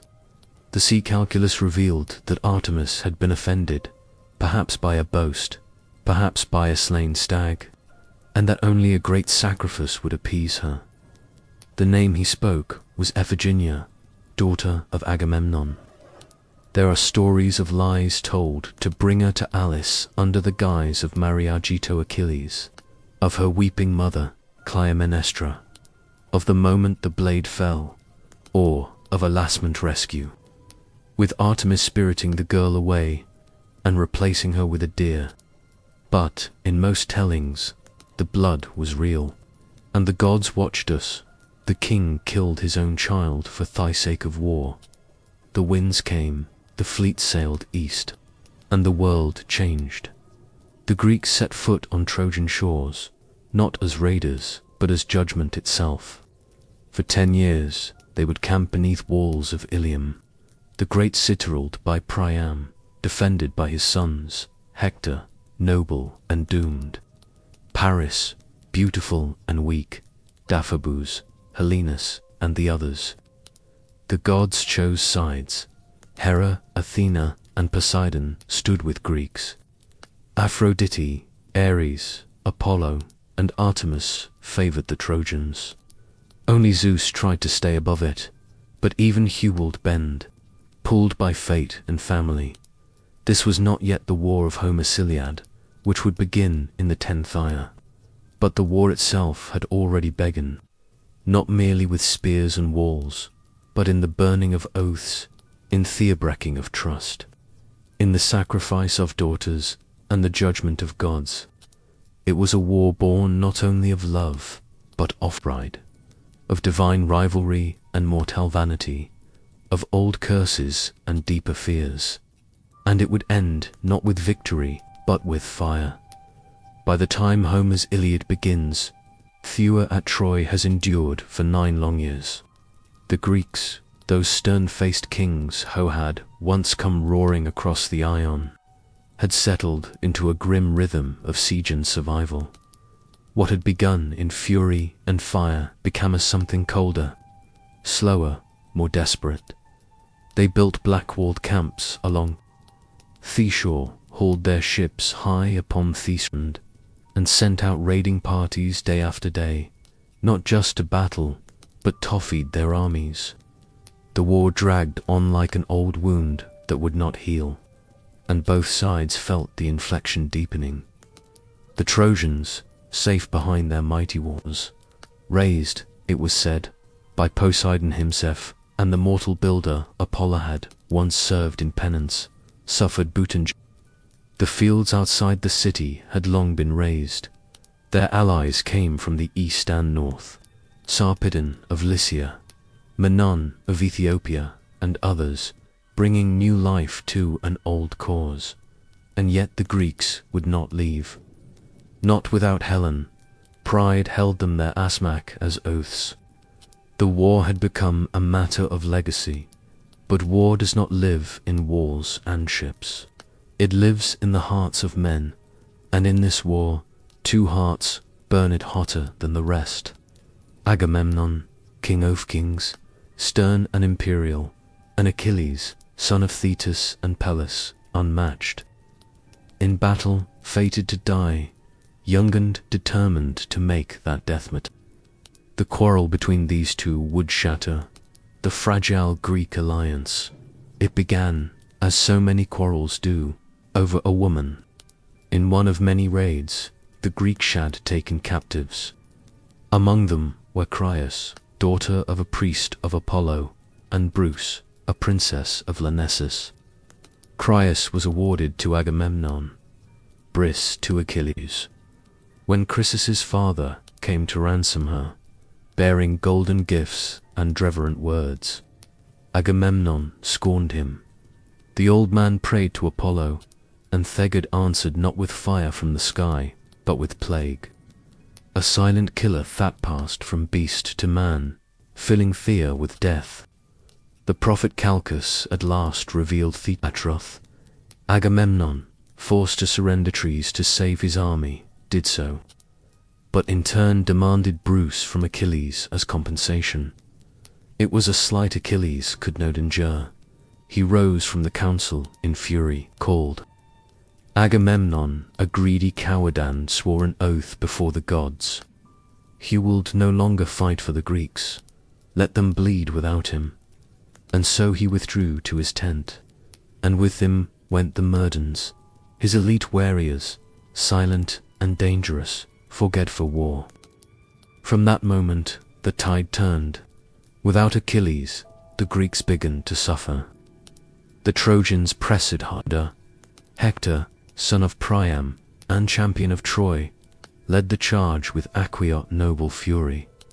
He was not Paris, who had brought Theua, nor Dobus, who sought glory. Hector was the heart of the city, a husband, a father, a prince who carried the burden of his people, not in pride, but in duty. Day by day, the Trojans pushed the Greeks back to the sea. Ships were set ablaze. Heroes fell. Protoilus, the first Greek to leap ashore, had died in the first skirmish.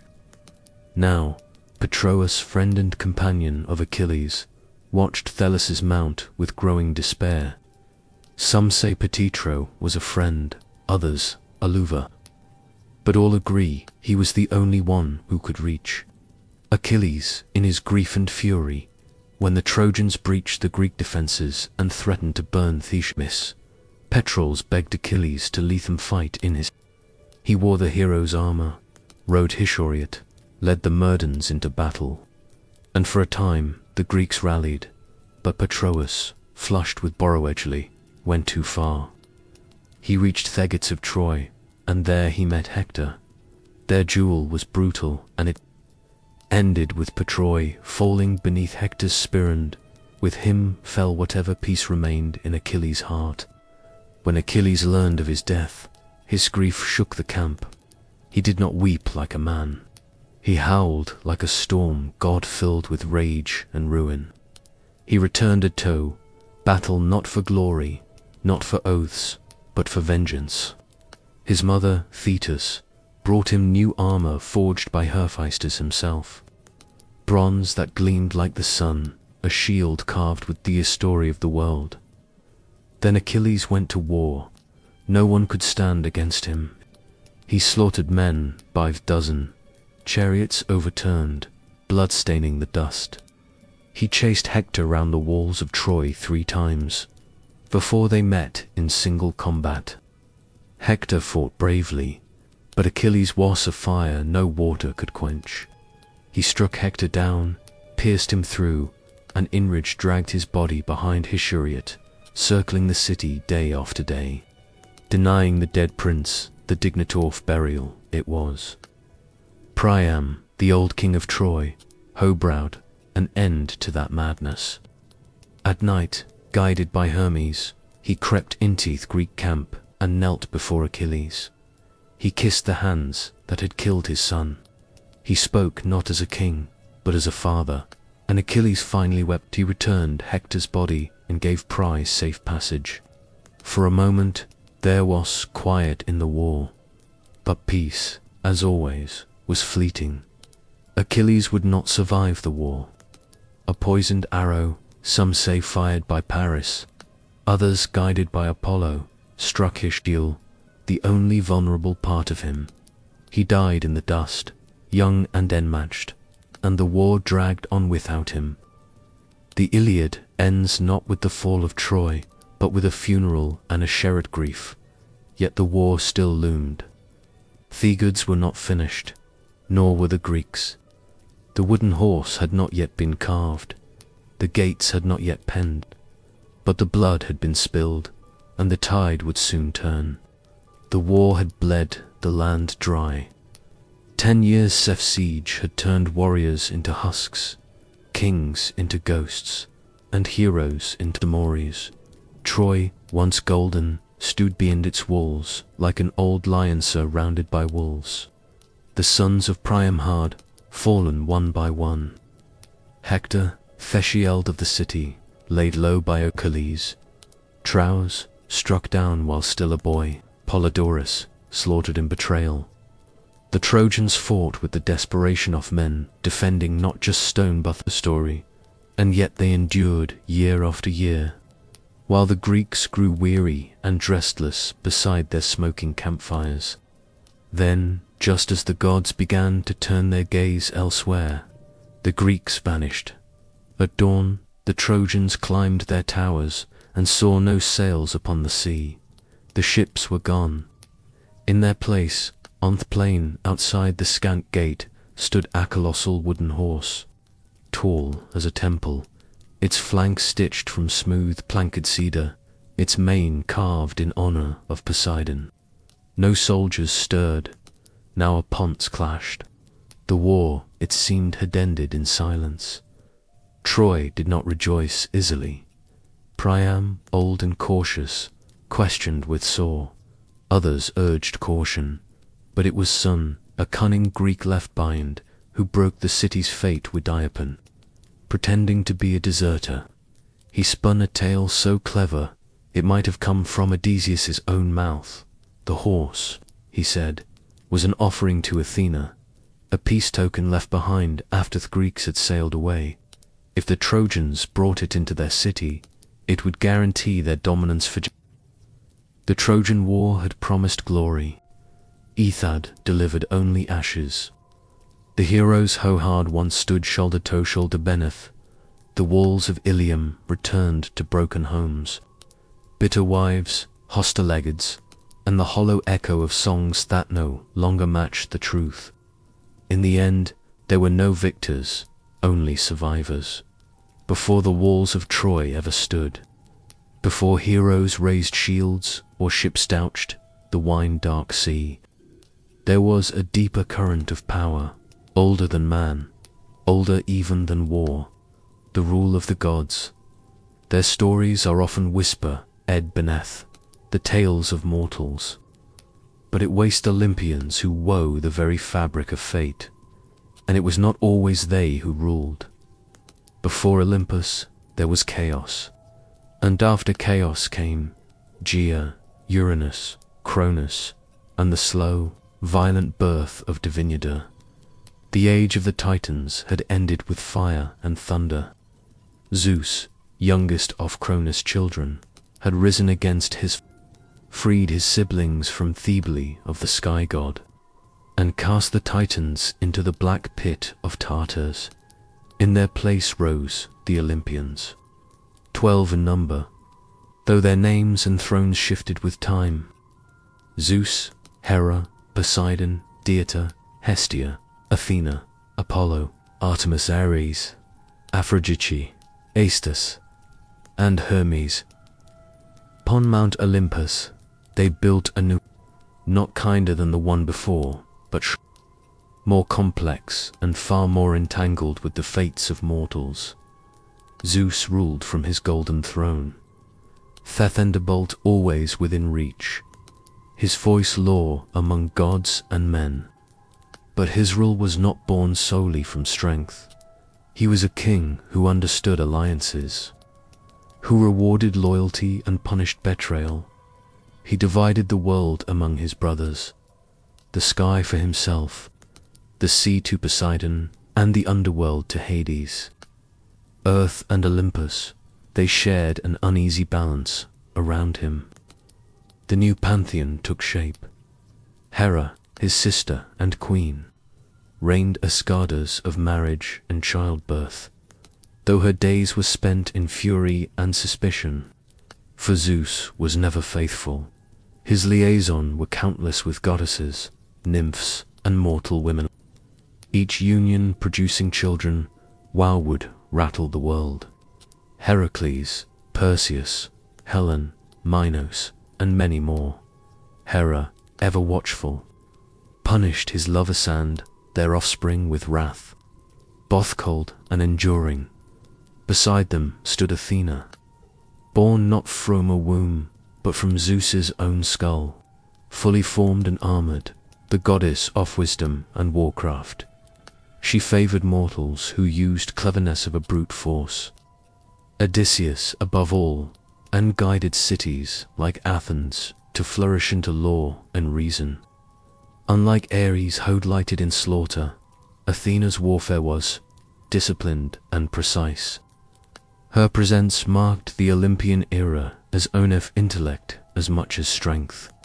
Apollo and Artemis, twin children of Leto, brought light and shadow in equal measure. Apollo, golden-haired and radiant, ruled over prophecy, music, and healing. He claimed the oracle at Delphi, speaking in riddles through the Pythia, shaping kings and battles with a few cryptic words. Yet he could also bring plague, as he did upon the Aans at Troy. Artemis, his sister, roamed the forests, untouched by men, a huntress and protector of wild things. She asked no permission and gave no forgiveness to those who trespassed her sacred groves. Deity, goddess of the harvest, kept Theia fertile, except when her daughter Persephone was taken by Hades. In her grief, Deity let the crops, and from her sorrow, the seasons were born. Her myth echoed through every field, every cold winter and warm spring. A cycle of mourning and return. Aphrodite, said by some to have risen from the sea foam where Uranus's severed flesh fell, ruled love and desire. Her beauty stirred both gods and mortals. She bound men's hearts to ruin and pleasure alike. In the halls of Olympus, she was married to Hephaestus, the lame smith god, but gave her heart and body to Ari, the god of war. Together, they embodied the chaos of fashion and conflict. Hermes, Quix, son of Zeus, moved between worlds as messenger, thief, and guide of souls.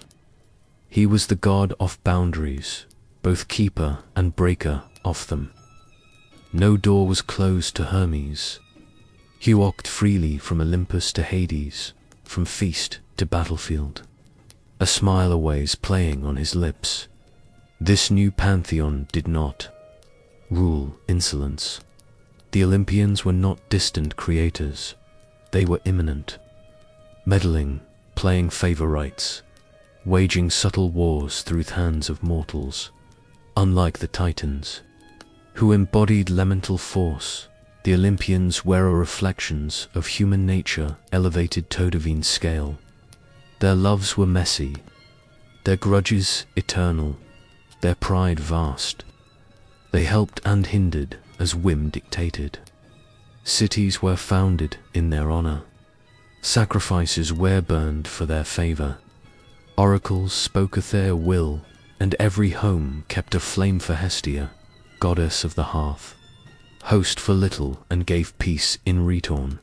Yet beneath all their grandeur lay a constant truth.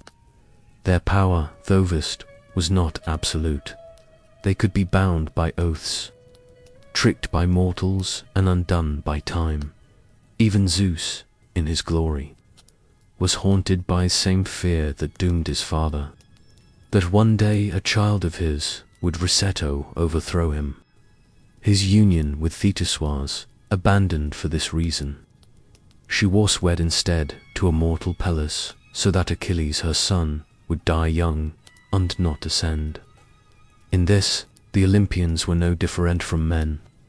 They feared loss, clung to thrones, and fought to keep their order intact. But for a time they ruled.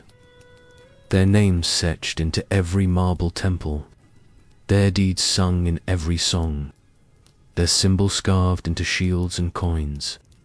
The age of heroes had passed, but the gods still held dominion over the world of men, and yet from distant lands and whisper redrophies came the faintest echo of change.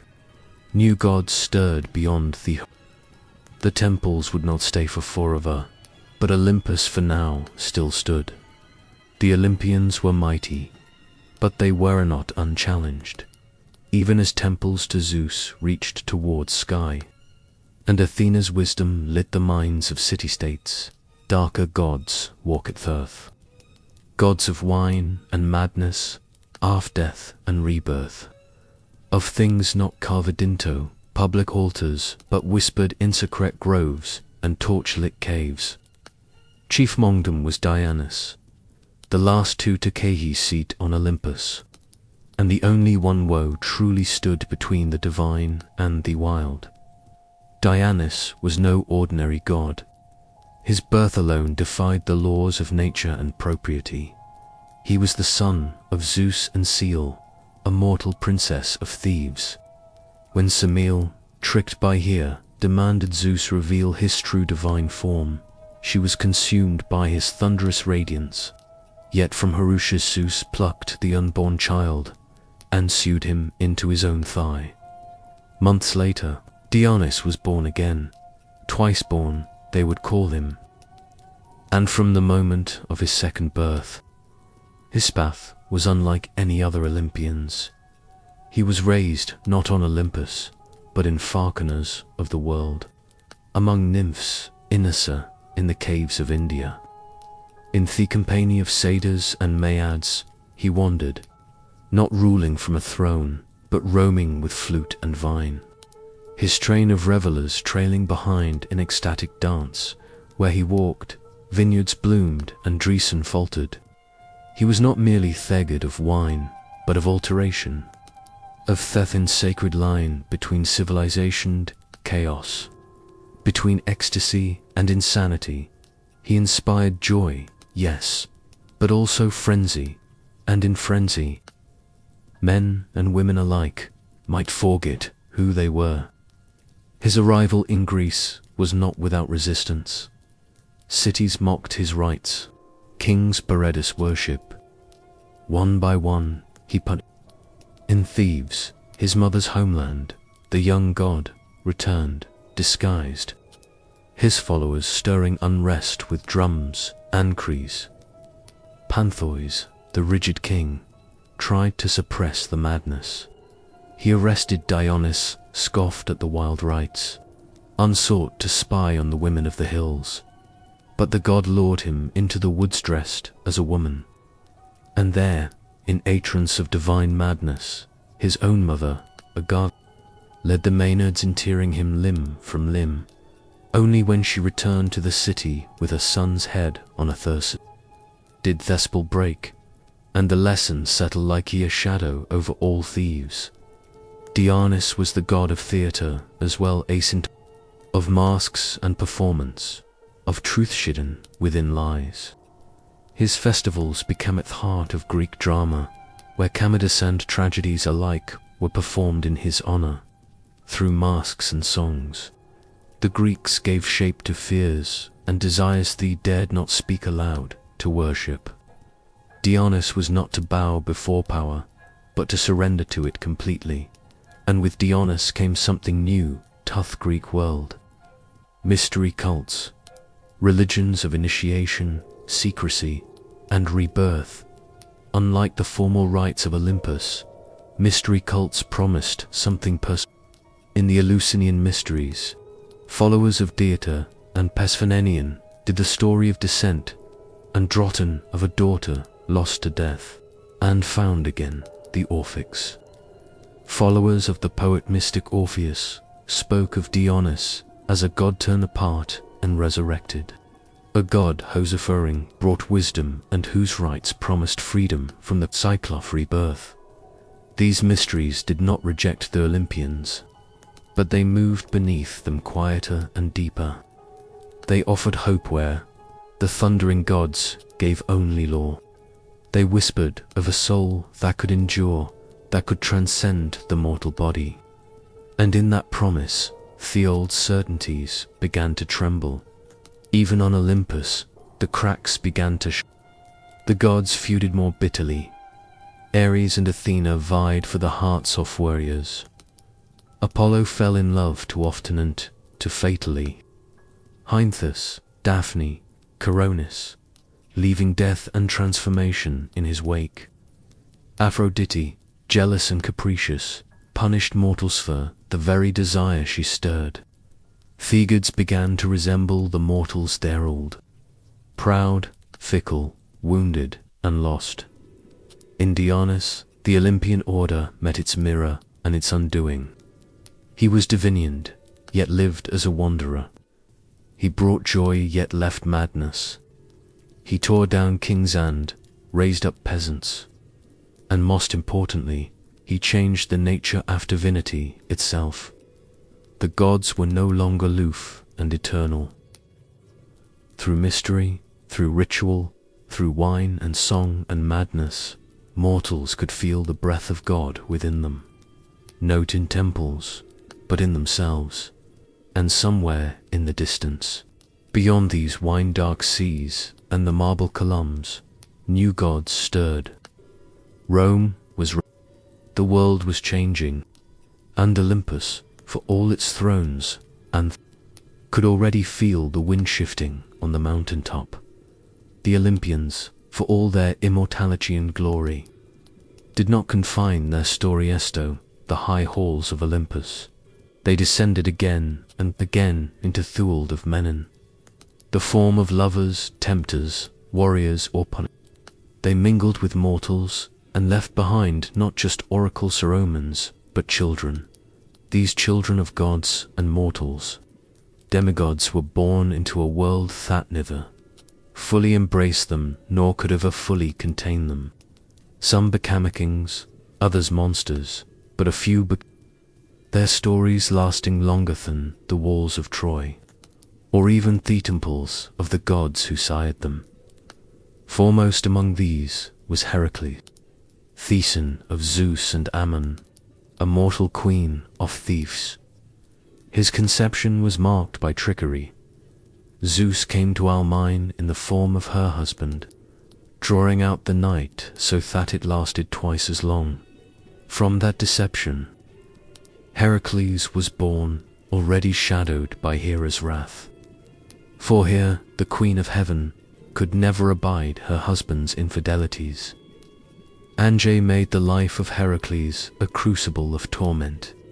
While still in his cradle, she sent serpents to kill him, and Thynfant strangled them with his bare hands. Heracles grew into a man of but it was not brute force it defined his legend. It was penance, in a fit of divinely sent madness. Here's vengeance again. He killed his wife and children, racked by grief. He sought purification at the Oracle of Delhi. There he was told to serve a petty king and complete 12 labors, each more impossible than the last. He wrestled the Nemean lion, whose hide no blade could pierce. He slew the Lernaean hydra, cauterizing each writhing neck.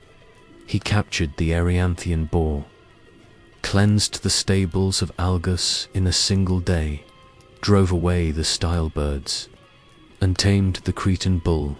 He stole the girdle of Hippolyta, queen of the Amazons, seized the cattle of fetched the golden apples of the and descended into Hades to bring back the hound.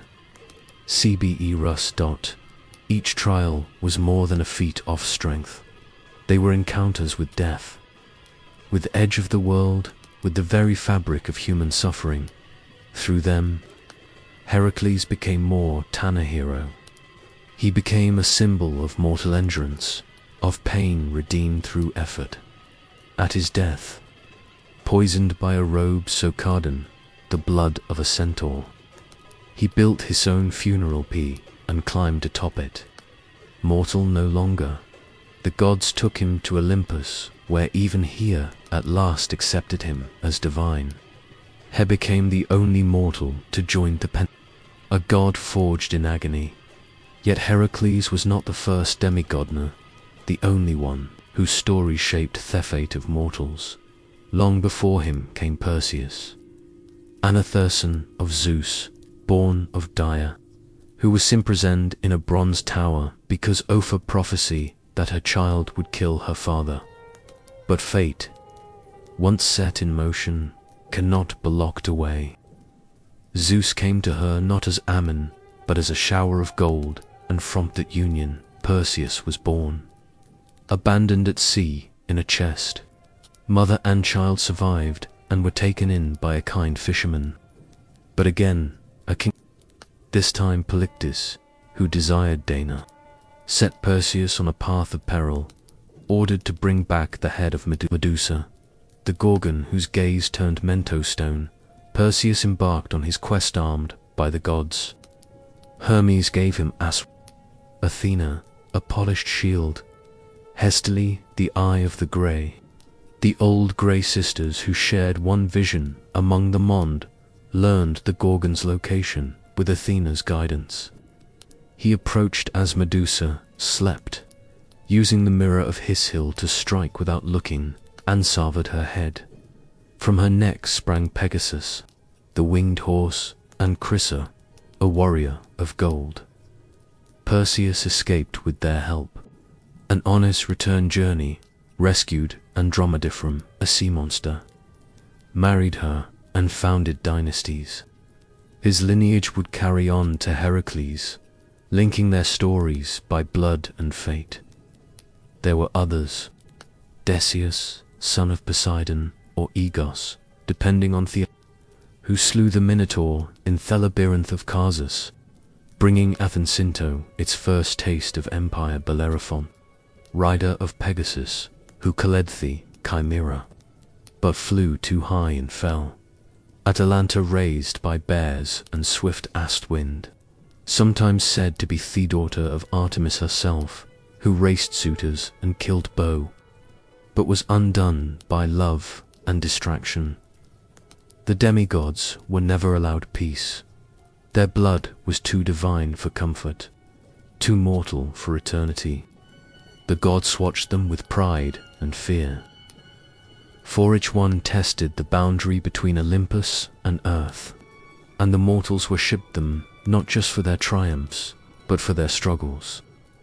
They suffered, bled, and sometimes died. But in doing so, they became immortal in a way the gods never could. Through story, as the memory of Troy faded, as cities rose and fell, the tales of the Children endured. They filled amphi and temple friezes, echoed in poems and plays. And though the gods remained on Olympus, distant and growing more asleep, it was in the lives of their mortal-born children that humanity found its mirrors, flawed, courageous, doomed, and glorious in the world of Greek myth. Power did not rest solely in the hands of gods there was something older still, something deeper, humming beneath every choice and every death, every victory and every sorrow.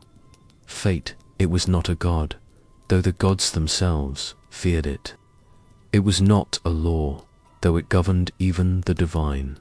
Fate was a truth, a force like gravity, unseen but inescapable, woven into Thebans of the world. The Greeks called it Moira, and sometimes she had faces, the Moira or Fate. Three sisters who spun, measured, and cut the thread of every life. Cloth spun the thread. Lysus measured its, and Atropos, the one who could not be turned, cut it when the time came. Even Zeus, king of Olympus, was bound by their decisions. He might thunder and plead, but if Atropos raised her shears, no power in heaven or earth could stay her hand. And so if fate ruled all, what hope had made? The answer lay in omens and oracles, the strange, subtle language of gods, and the signs sent to those Hodard to read them. The Greeks did not believe they could change their fates, but they believed they might understand. To see the future was to brace herself against it. To try, perhaps finally, to prepare the soul. The most famous oracle in all of Greece was at Delhi, where Apollo spoke through Pythia, a woman seated upon a tripod over a steaming chasm in the temple stone floor. She inhaled vapors, slipped into trance, and delivered the words of God in riddles and fragments. Kings, generals, and common men came tower, some to seek glory, others but her words were never. Apollo did not deal in a prophecy like a blade could cut both ways. So many stories twisted around her cryptic pronouncements. Chrysis, king of Elydia, asked the oracle if he should wage war on the Persians. She told him that, if he crossed the river, he would destroy a great empire. He did not realize the empire would be his own. Oedipus, too, was told he would kill his father and marry his mother. His parents tried to thwart the prophecy by abandoning him. He in turn fled his supposed home to avoid fulfilling it, only to walk straight into its jaws. Theoretical, as always, had been correct. It was men's misinterpretation that doomed them. There were other oracles too. At Dodona, where the rustling of sacred oaks revealed the will of Zeus. At Delos, where Leto gave birth to Apollo and Artemis.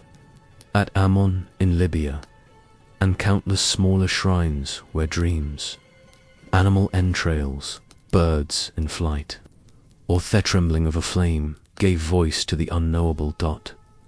In war, omens were sought before every battle. A flash of lightning, a flight of crows, a sneeze at the wrong moment.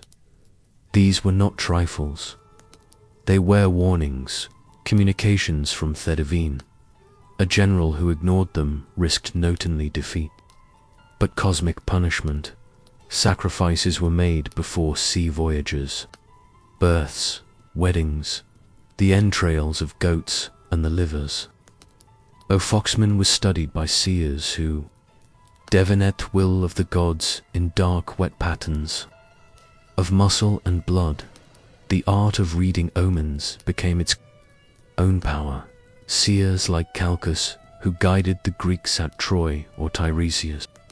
The blind prophet of Thebes held influence equal to kings. Tyres, Eus, in particular, touched by Bothmel and female life, was said to have lived 7 generations. His wisdom unrivaled. His visions sometimes accursed to those who asked for them. But oracles and omens were not mere superstitions. They represented deeper. The Greek understanding that mortals were not in control. No matter how mighty the hero, how noble the bloodline, how loyal the wheel of fate turned ever on, and in that turning, all must one day be. The gift of prophecy was not power. It was awareness. And awareness, too late, was often indistinguishably in tragedy. Still, men sought prophecy. They climbed mountain paths to Delhi, brought gold and goat blood, asked questions in trembling voices. For even if fate could not be changed, it could be faced. To know the storm was coming was not to stop it. But it was perhaps to die with eyes open. In this tension between knowledge and helplessness, between the known and thefted, the Greeks found meaning. Their stories were not about victory over destiny, but dignity within it. Even Thegids watched the loom of the fates, unable to sever the threads they Hector knew he would die and still strapped on his armor. Achilles knew he would not return and still sail to Troy. Oedipus sought to flee his doom, and instead ran headlong into it. And Thepathia kept breathing year after year, whispering riddles in the smoke, her voice the cold breath of a wolf that had already decided what was to come to the ancient Greeks. Death was not themed of story, but merely the end of breath. What followed was not heaven or hell in the Christian sense, but a realm both more neutral and more ancient. A land beneath the earth where all Theed, great and small, noble and villainous, made their final journey. This place was Hades, named for the god who ruled it. And though it bore no flames, no pitchforks, no horned demons, it inspired a dread so deep that mortals seldom spoke the god's name aloud. They called him instead Pluton, the wealthier, for all riches, all veins of silver and gold came from beneath the earth. And so too did the dead.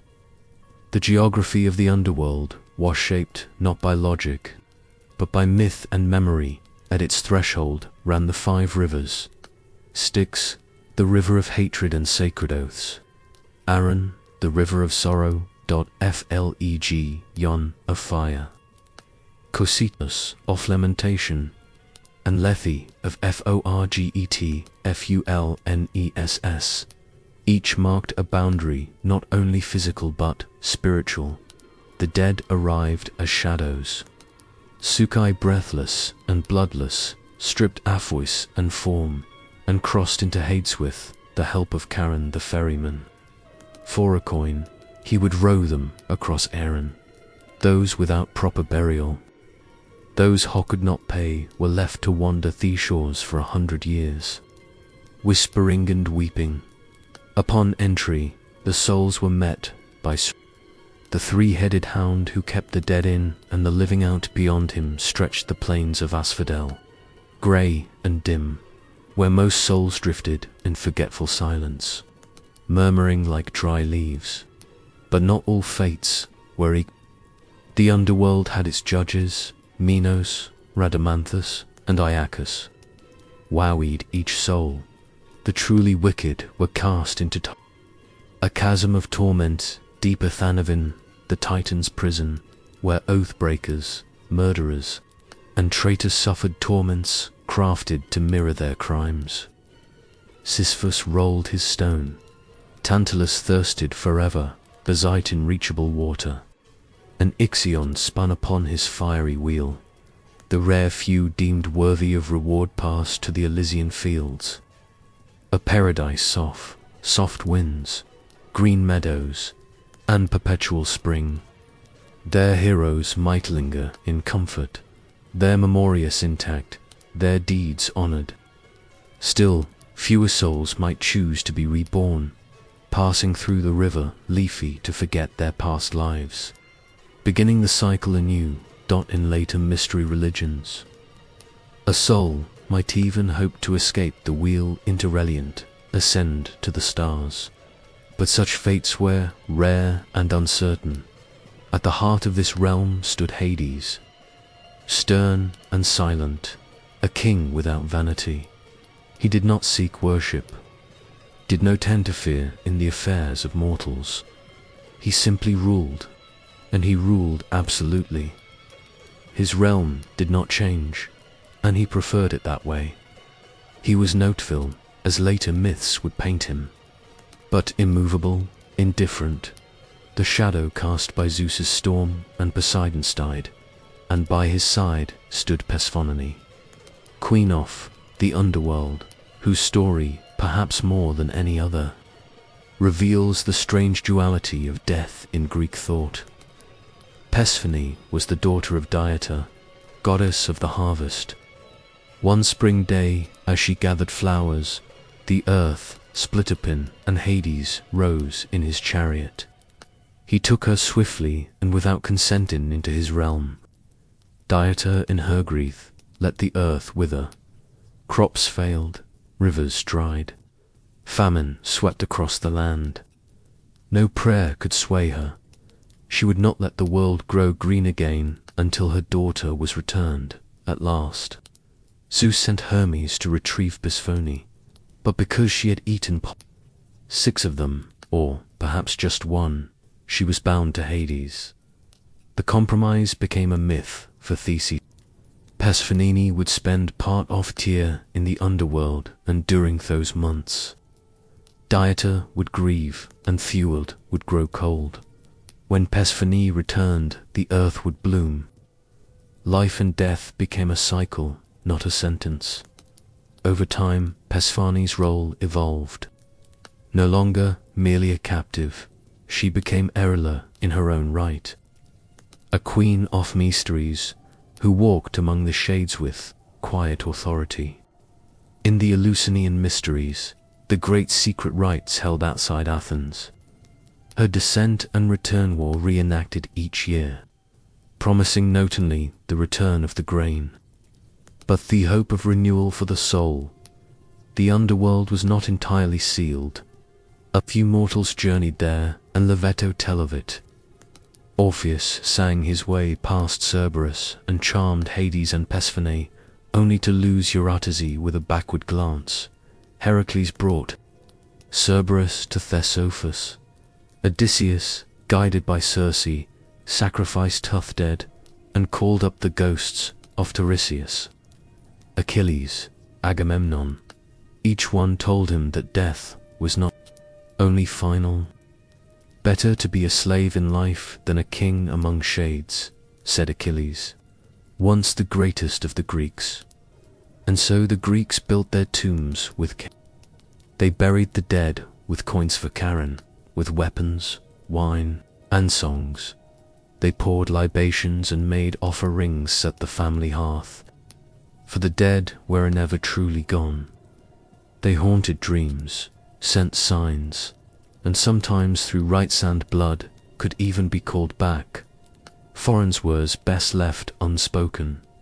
The underworld was a mirror of life, of marrow, of justice without appeal. It offered no heaven for the faithful, nor hell for the faithless. It simply existed, vast and dark, ruled by a God who did not seek love or prayers, only silence. In that stillness, the Greeks saw the shape of eternity, and in the stories they told of Hades and Persephone, of shadows and judgment, of rivers and thrones beneath the earth, they gave death its place in the order of the cosmos, not as a punishment, but as a passage. Even the gods are not immortal, not in memory, not in power, and not in reverence. There comes a moment in every mythic cycle where the divine grows quiet, where once vivid figures fade from thieves of men's dreams, and thrones unspilt in thunder are worn smooth by time for the gods of Olympus.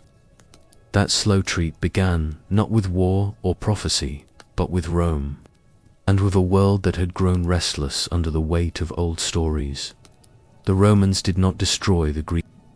They adopted them, gave them new names, folded their myths into Roman values and Roman conquest. Zeus became Jupiter. Here became Juno, Poseidon became Neptune, and so on. An act of transformation as calculated as it was reverent. Rome admired the grandeur of Olympus, but it reshaped the gods to better reflect its ideals, order, hierarchy. Empire Jupiter thundered, not from a wild peak but from the Capitoline hill dressed in robes of a lawgiver. The wildness of Dionys became the cultured Bacchus, and Athena's fierce independence softened inth civic wisdom of man Uava. In literature, the myths lived on.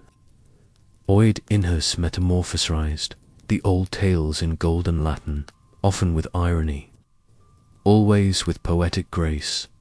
Virgil, in the Unarid, made the gods instruments of fate, pulling strings when Rome's founding. But something had shifted in Homer. The gods strode Thebaid, naked in their passions, visible in the dust and blood. In Roman myth, they had become symbolic, distant, politicized. They no longer intervened as freely.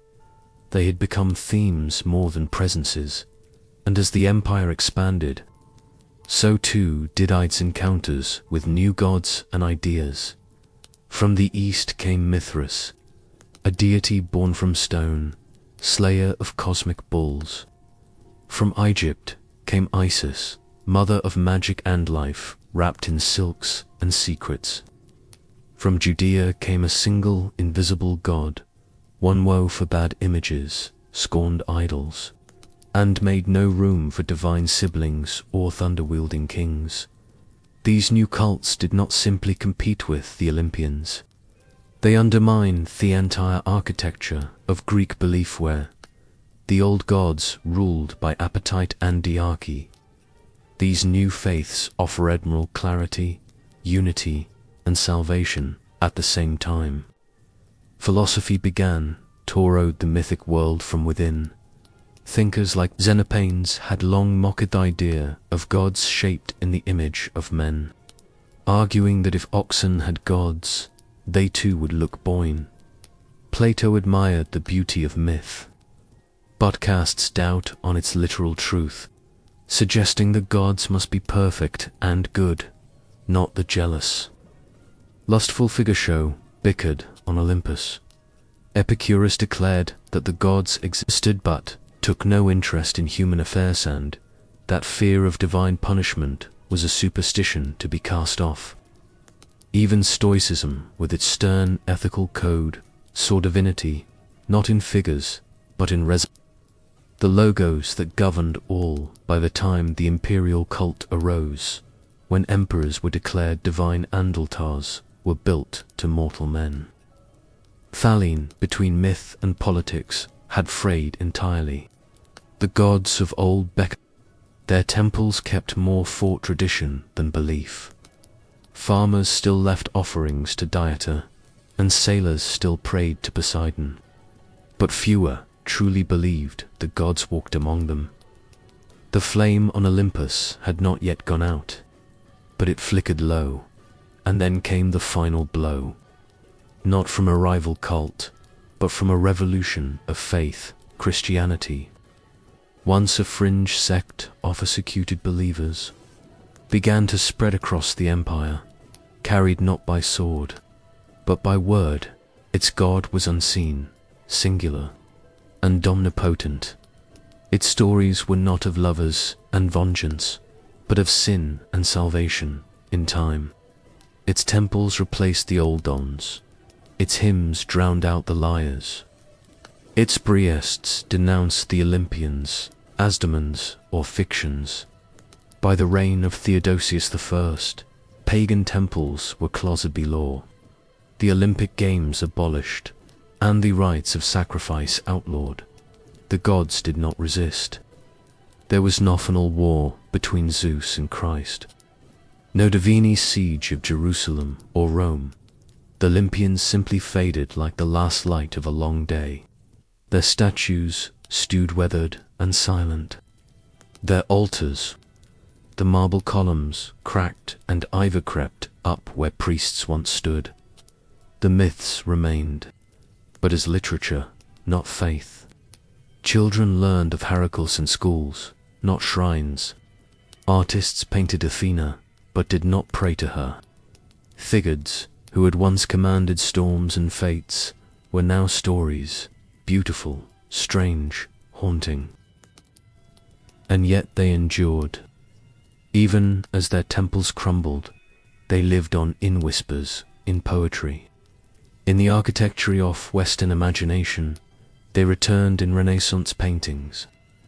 In Enlightenment philosophy, in Romantic epics and modern retellings, they became archetypes of war and wisdom, of love and betrayal, of hubris and glory. The Greeks had given them human faces, and in doing so had made them eternal in a different way. Though the temples fell and the oracles fell silent, the myths of Olympus did not die. They became echoes, faint at first, like a distant lyre strummed in the wind, then louder as time passed, and the world once again began to listen. For myths, unlike kingdoms, are not bound by stone and sword. They endure in the realm of imagination, and there the gods have always found a way to return. During the long centuries of Christian dominance in Europe, the gods were not worshipped, but neither were they forgotten. Monks and scholars copied ancient texts, sometimes grudgingly preserving Homer and Hesiod, Euripides and Sophocles, even as they condemned the beliefs these works once sustained.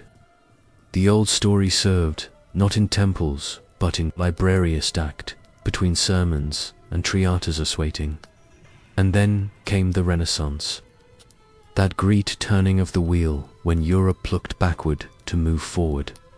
In the courts of Florence, in their capels of Rome, in the minds of thinkers like Petrarch and Aristotle, the gods rose again, not as deities, but as symbols of human nature.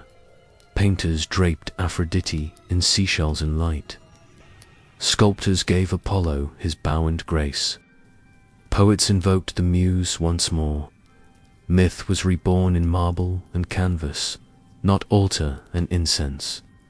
The gods no longer ruled the sky, but they reignited in art in the age of enlightenment. Reason challenged superstition, and yet the myths endured. They were studied, translated, dissected. To Voltaire, they were to Goethe, they were mirrors of the soul. Romanticism followed, and with it, a return to the emotional, the tragic, the sublime. Writers looked to Oedipus and Antigone, to Orpheus and Eurydice, and found in them eternal questions. What is fate? What is love? What does it mean to be human? Then came the modern age. Myth was no longer confined to classical study. It appeared in literature, cinema, psychology, even comics.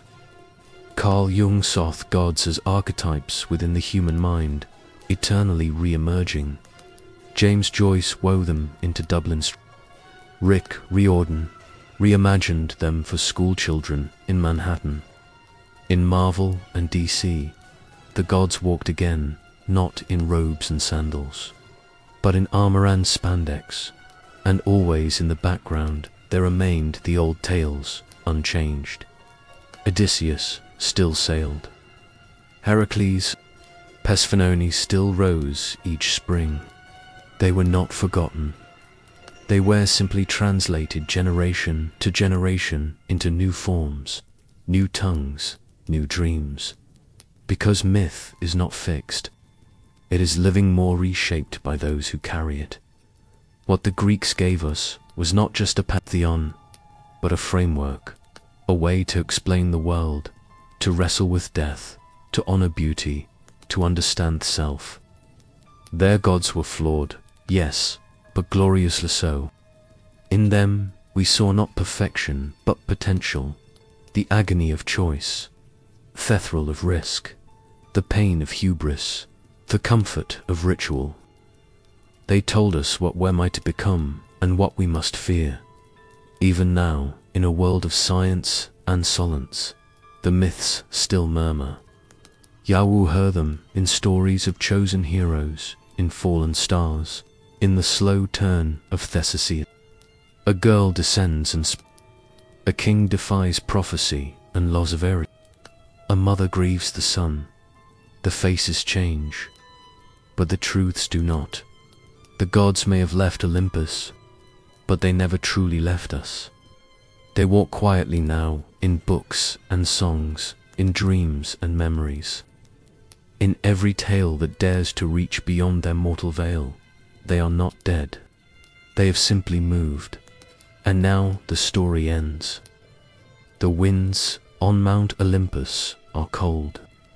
The torches in Delia are ash, but the myths remain. Good night.